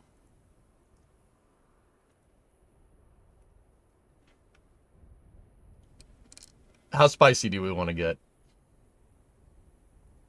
100,000 Scoville? 1 million Scoville? How spicy do we want to get here?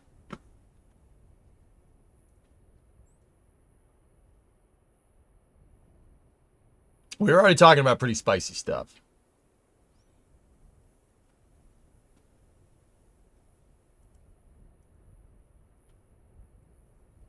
Yeah, Limprod, I have it already. But that's not necessarily space news. So remove the limiter. What is this? Who is this? Who is this? What is this? Who is this person?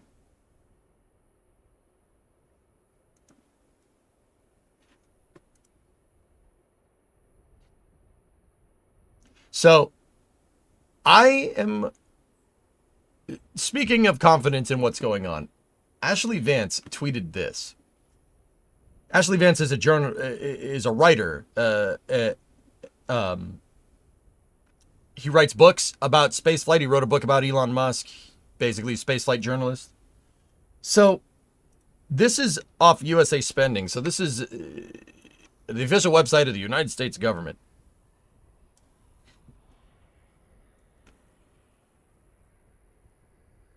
What are we looking for here?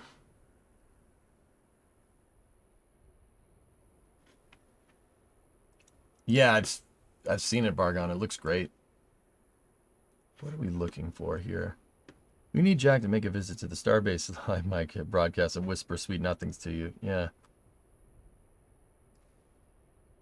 What is he looking for? Is this legit? Did NASA spend $500K on Politico subscriptions? Oh.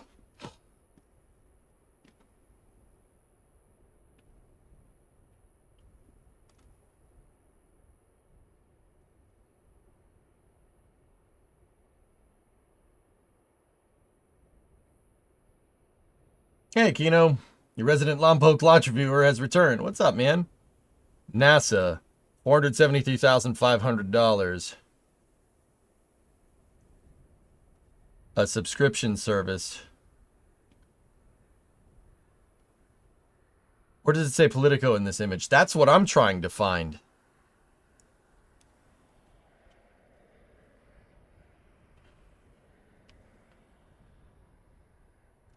Politico is a news website. 7.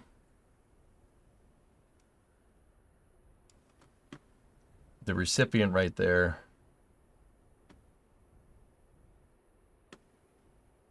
Slide over. Top has a slider. Control F, guys. It's a picture. It's a picture from a post.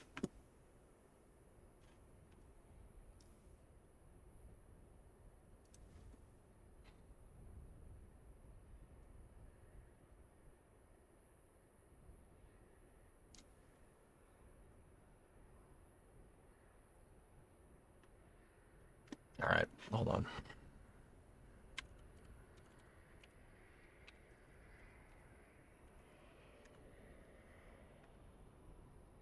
Please hold.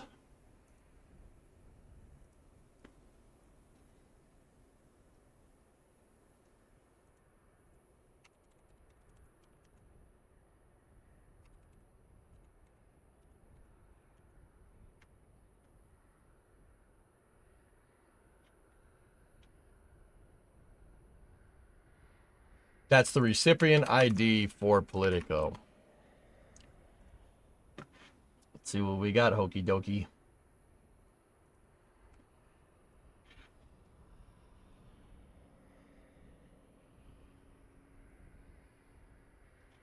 This might explain it.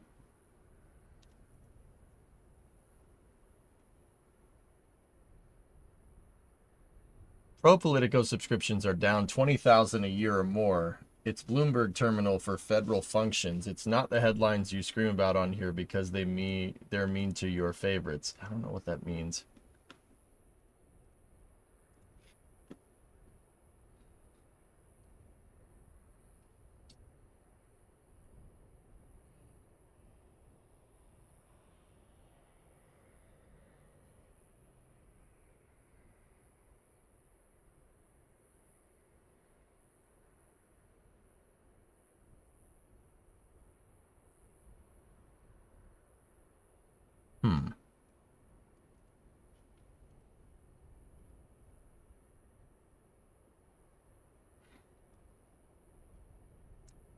Okay, so Ashley Vance seems to have found NASA paying $500,000 for Politico subscriptions.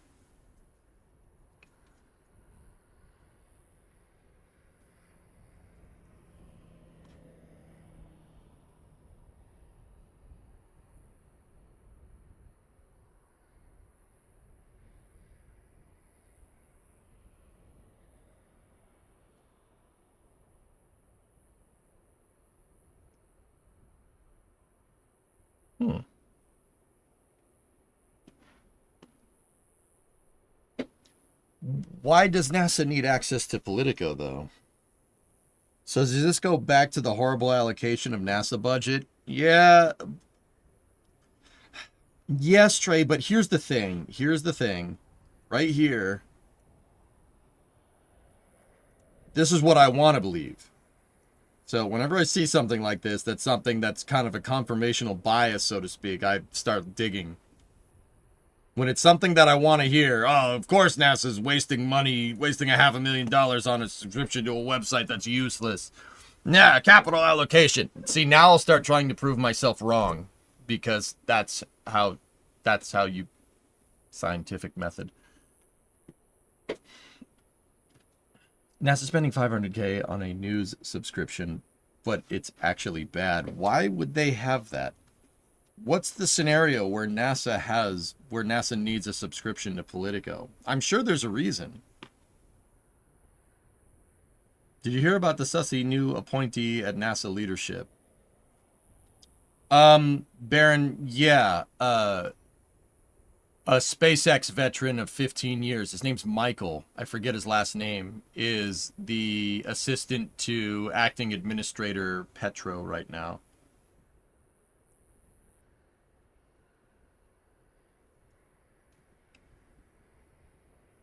Interestingly enough.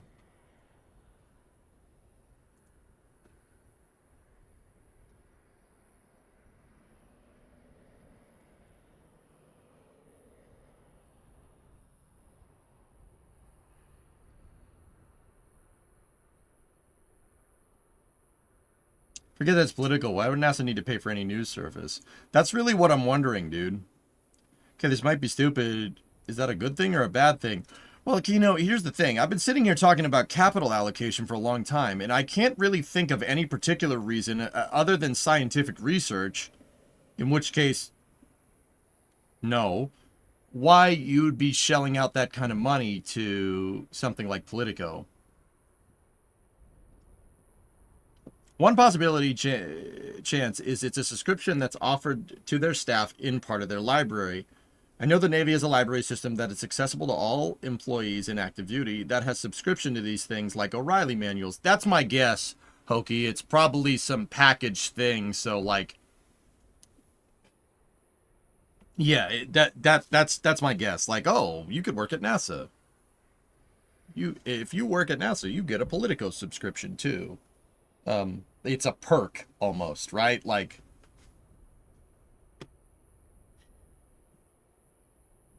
check Discord.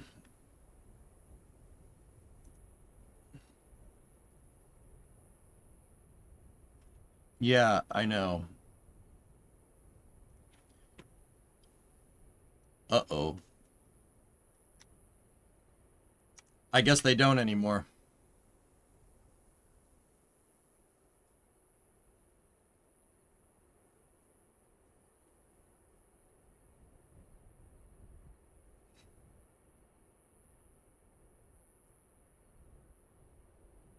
Well, okay. So much for that. Yep. All right, we don't have to worry about that no more. I should put that 500K towards Viper. It's not enough. Not gonna lie, I don't trust anything that comes from there, but that's just you. I mean, that doesn't mean anything, guys. Like,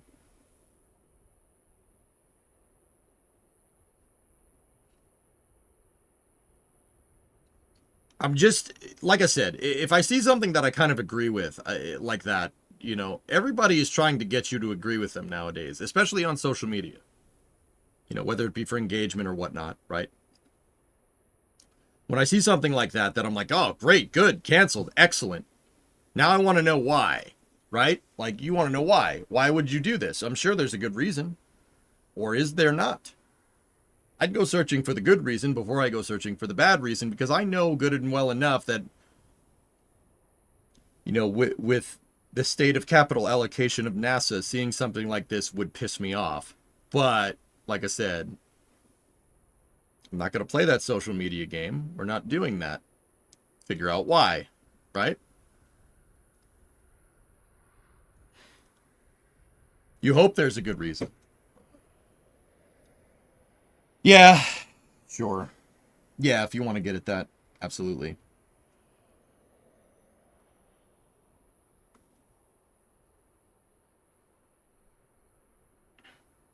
No, Tig, no. It's just static. That last thing was just spicy static at the end. I think we had some good discussions about SLS and stuff. The next bit here is non-space news, but something I think you guys would find cool anyway.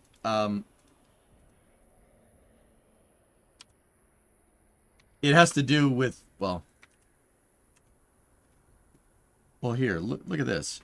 I admittedly know nothing about this, but this is coming from Naval News. The U.S. Navy's Helios laser test underscores greater advancements in directed energy weapons.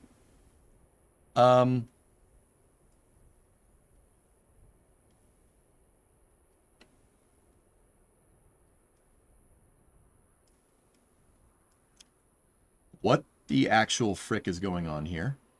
What?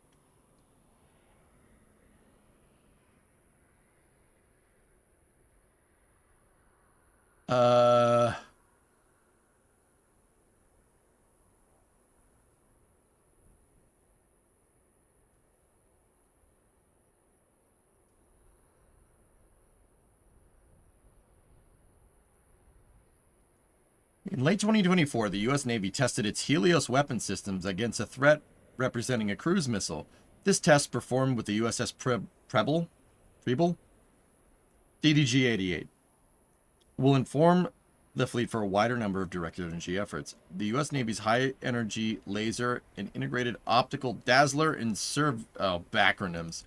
The U.S. Navy's Helios system faced its first airborne target during a test in 2024. A first time for the Helios program that will help the U.S. Navy inform other programs under the Directed Energy and Electric Weapons System effort. What the frick? They have this? You're gonna get freaking sharks with freaking laser beams on top of their heads?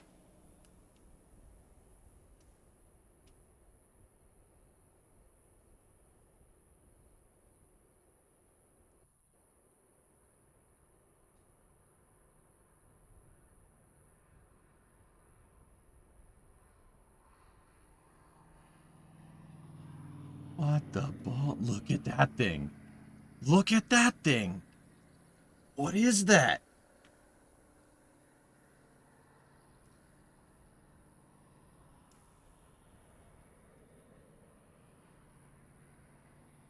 That's some Death Star stuff going on there. Now we need to integrate that to a spaceship and then we'll have Star Wars. Yeah. Don't hit the enter key too early, Admana. They had been developing this for years. I remember reading about it a decade ago at the same time they were working on the railgun. Maybe this is why they canceled the railgun, Tessa, because this is better. That one's better.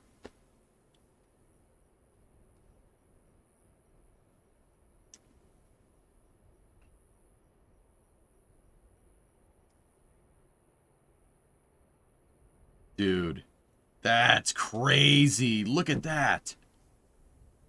I mean, this is infrared all day. This is definitely an infrared picture, but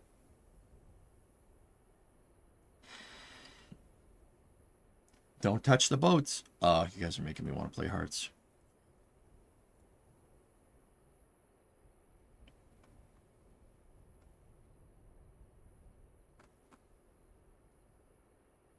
Programmatic and engineering supports of the integrated projects teams working groups to continue to provide shipboard technical support by monitoring the system throughout operation as the original equipment manufacturer. Continue to provide shipboard technical assistance. This article can be basically boiled down to one thing. We tried it and it works, and we're going to figure out what else it does now. And maybe how to implement it. This is, yeah, it's a point defense weapon. I got you, Tessa. It'll melt an incoming missile. That's pretty cool, man. That's Star Wars, dude. Do it play hearts? Maybe soon. 600 to 300 kilowatts. I mean, it's not going to take... You don't need that much energy to melt a missile. We're doing hearts on Thursday? Are we? Did I say we were doing that?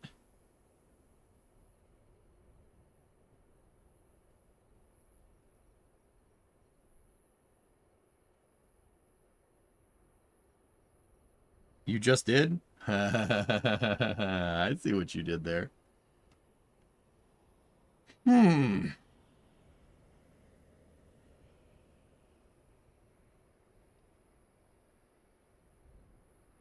thought it was for more UAVs than missiles. They said they tested it on a cruise missile. No, but you need that much energy to generate a laser that can travel miles through the atmosphere and then melt a missile. Okay, what I'm saying is that 300 kilowatts total energy involved here, your total impulse of, well, total specific energy used, right? That's what it would be. It's not high, considering you can zap a missile out of the sky. It's pretty cool.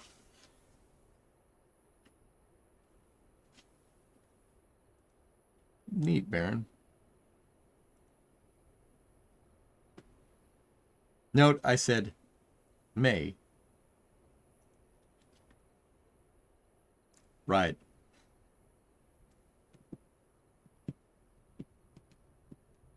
Dude, just burn a hole in a ship. Oh, the ship's getting near us. Burn a hole in it. Put a mirror on the front of my missiles now. Where do I collect my check from Lucky? Nice. All right, dudes. That's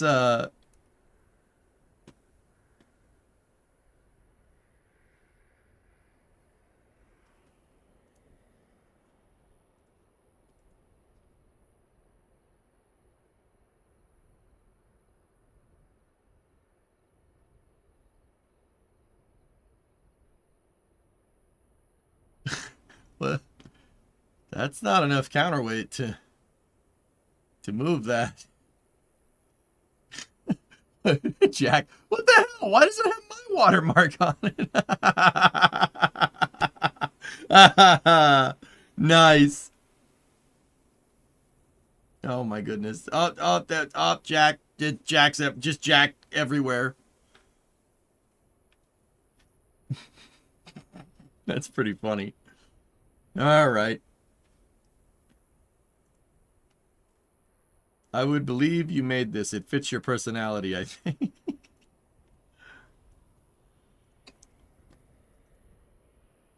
Nice. Just Jack has invaded the stream. All right, dudes. So,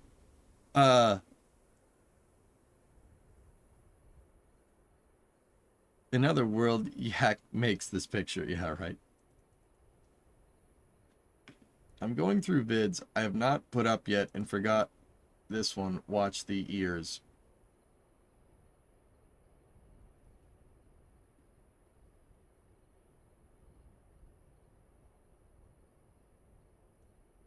Okay. I'm confused. Back to the wet beavers. Tessa, I'm trying to get the side project for NSF done. And in that regard, like, I'm trying to limit the streams to 8 hours a day. Great show today. Thanks, Joe. Thank you.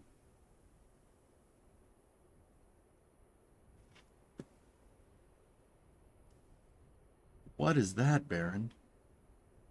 Uncle Ray Ray. Raytheon. Uncle Ray Ray. Oh, I'm stealing that, Baron. I'm calling Raytheon Uncle Ray Ray from now on. That's how it's gonna do. On better news, a kid who protected his sister near the site of a downed plane in Philly has just woken up from emergency brain surgery. He's summarizing, but seems like his first thought was, is she okay? Is she okay? Is she safe? And the second one was, did I miss the Super Bowl? Eagles fans. Hey, for what it's worth, Eagles fans, I'm rooting for you. Please beat Kansas City. Please. Please. Come on, Dirty Birds. Let's go. I ain't watching the Super Bowl, though. I don't care. I don't care. I got better things to do. It's crazy how EJ makes 2 hours feel like 10 minutes. Sorry?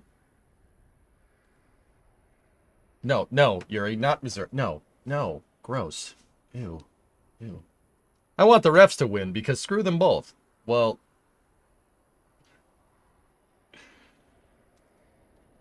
I'm only going to say this, Hellfish, because people have been giving me crap since I started streaming about deflated footballs. Actually, I started streaming before Deflategate, but whatever. So, I am going to pay the generational trauma of being a winning sports team forward and say, well, a vote for the refs is a vote for Kansas City. And I will say it unapologetically.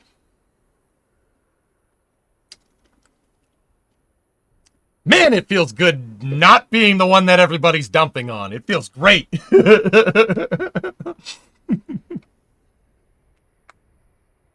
What is Super Bowl? We're talking about American Hand Egg, Yuri. Don't worry about it.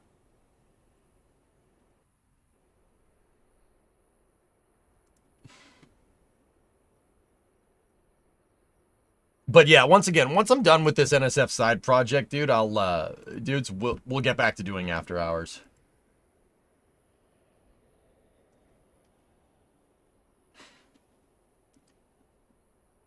I'd like to not be dumped on for not being able to beat Kansas City, but you know we've done it twice. Like I said, I'm rooting for the Eagles. I'm so excited for you to get your gift from me. Okay? Did you ever check out Space Engineers 2?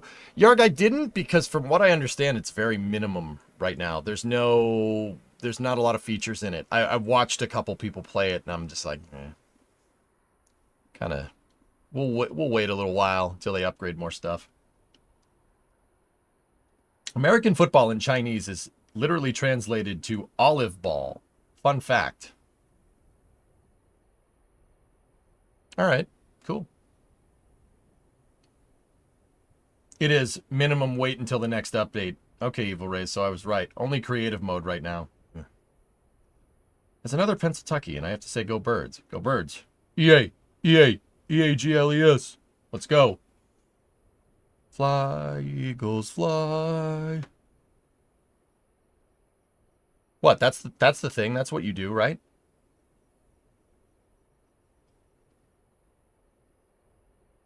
That's what I got too. That's why I was hoping to see what you thought of it was, what was in. I'll wait until the next update, Yargles. EA Sports. It's in your butt. Wait, what? All right, cool. We're done here. So, guys, I'm gonna head back to working on the NSF project. And okay, so real quick, dudes, tomorrow if we play Hearts, you guys got me on that. I like it. I was gonna play something else tomorrow, but if we do play Hearts of Iron tomorrow, there's going to be no space news. I have to get all my taxes in order, so I need to take some time. So I figure I'm already taking time this week. Might as well take all the time so we can have more time to play games later. Okie dokie? You're not pronouncing it right. It's Eagles. Oh, yeah. I'm sorry? No, don't worry about it. So, once again, tomorrow is just playing games and probably playing games until about 6. And no space news. Unless something big happens, like we get some big news or something. But yeah, I gotta do my taxes, which pain in the butt.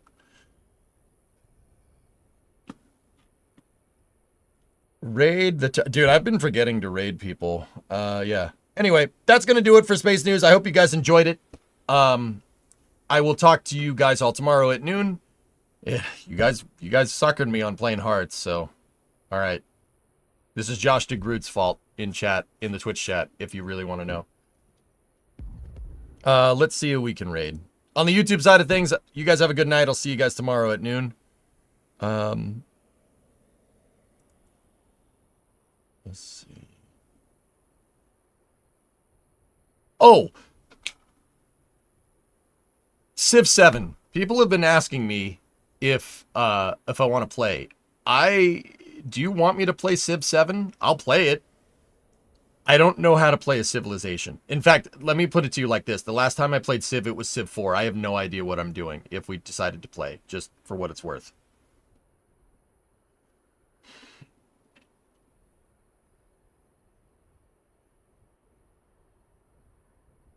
Yes, sure, it could be fun. Nah, there's better stuff. All right. All right, just feeling it out. Just feeling it out, dudes.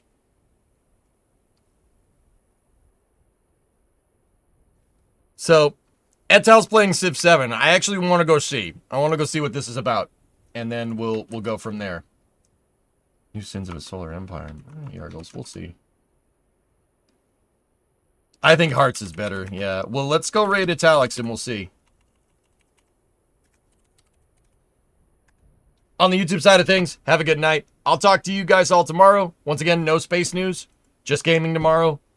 I have to do taxes. Yeah, good times. But no, you should probably pay those. All right, dudes. Have a good night. And I'll see you guys later. Thank you very much for watching.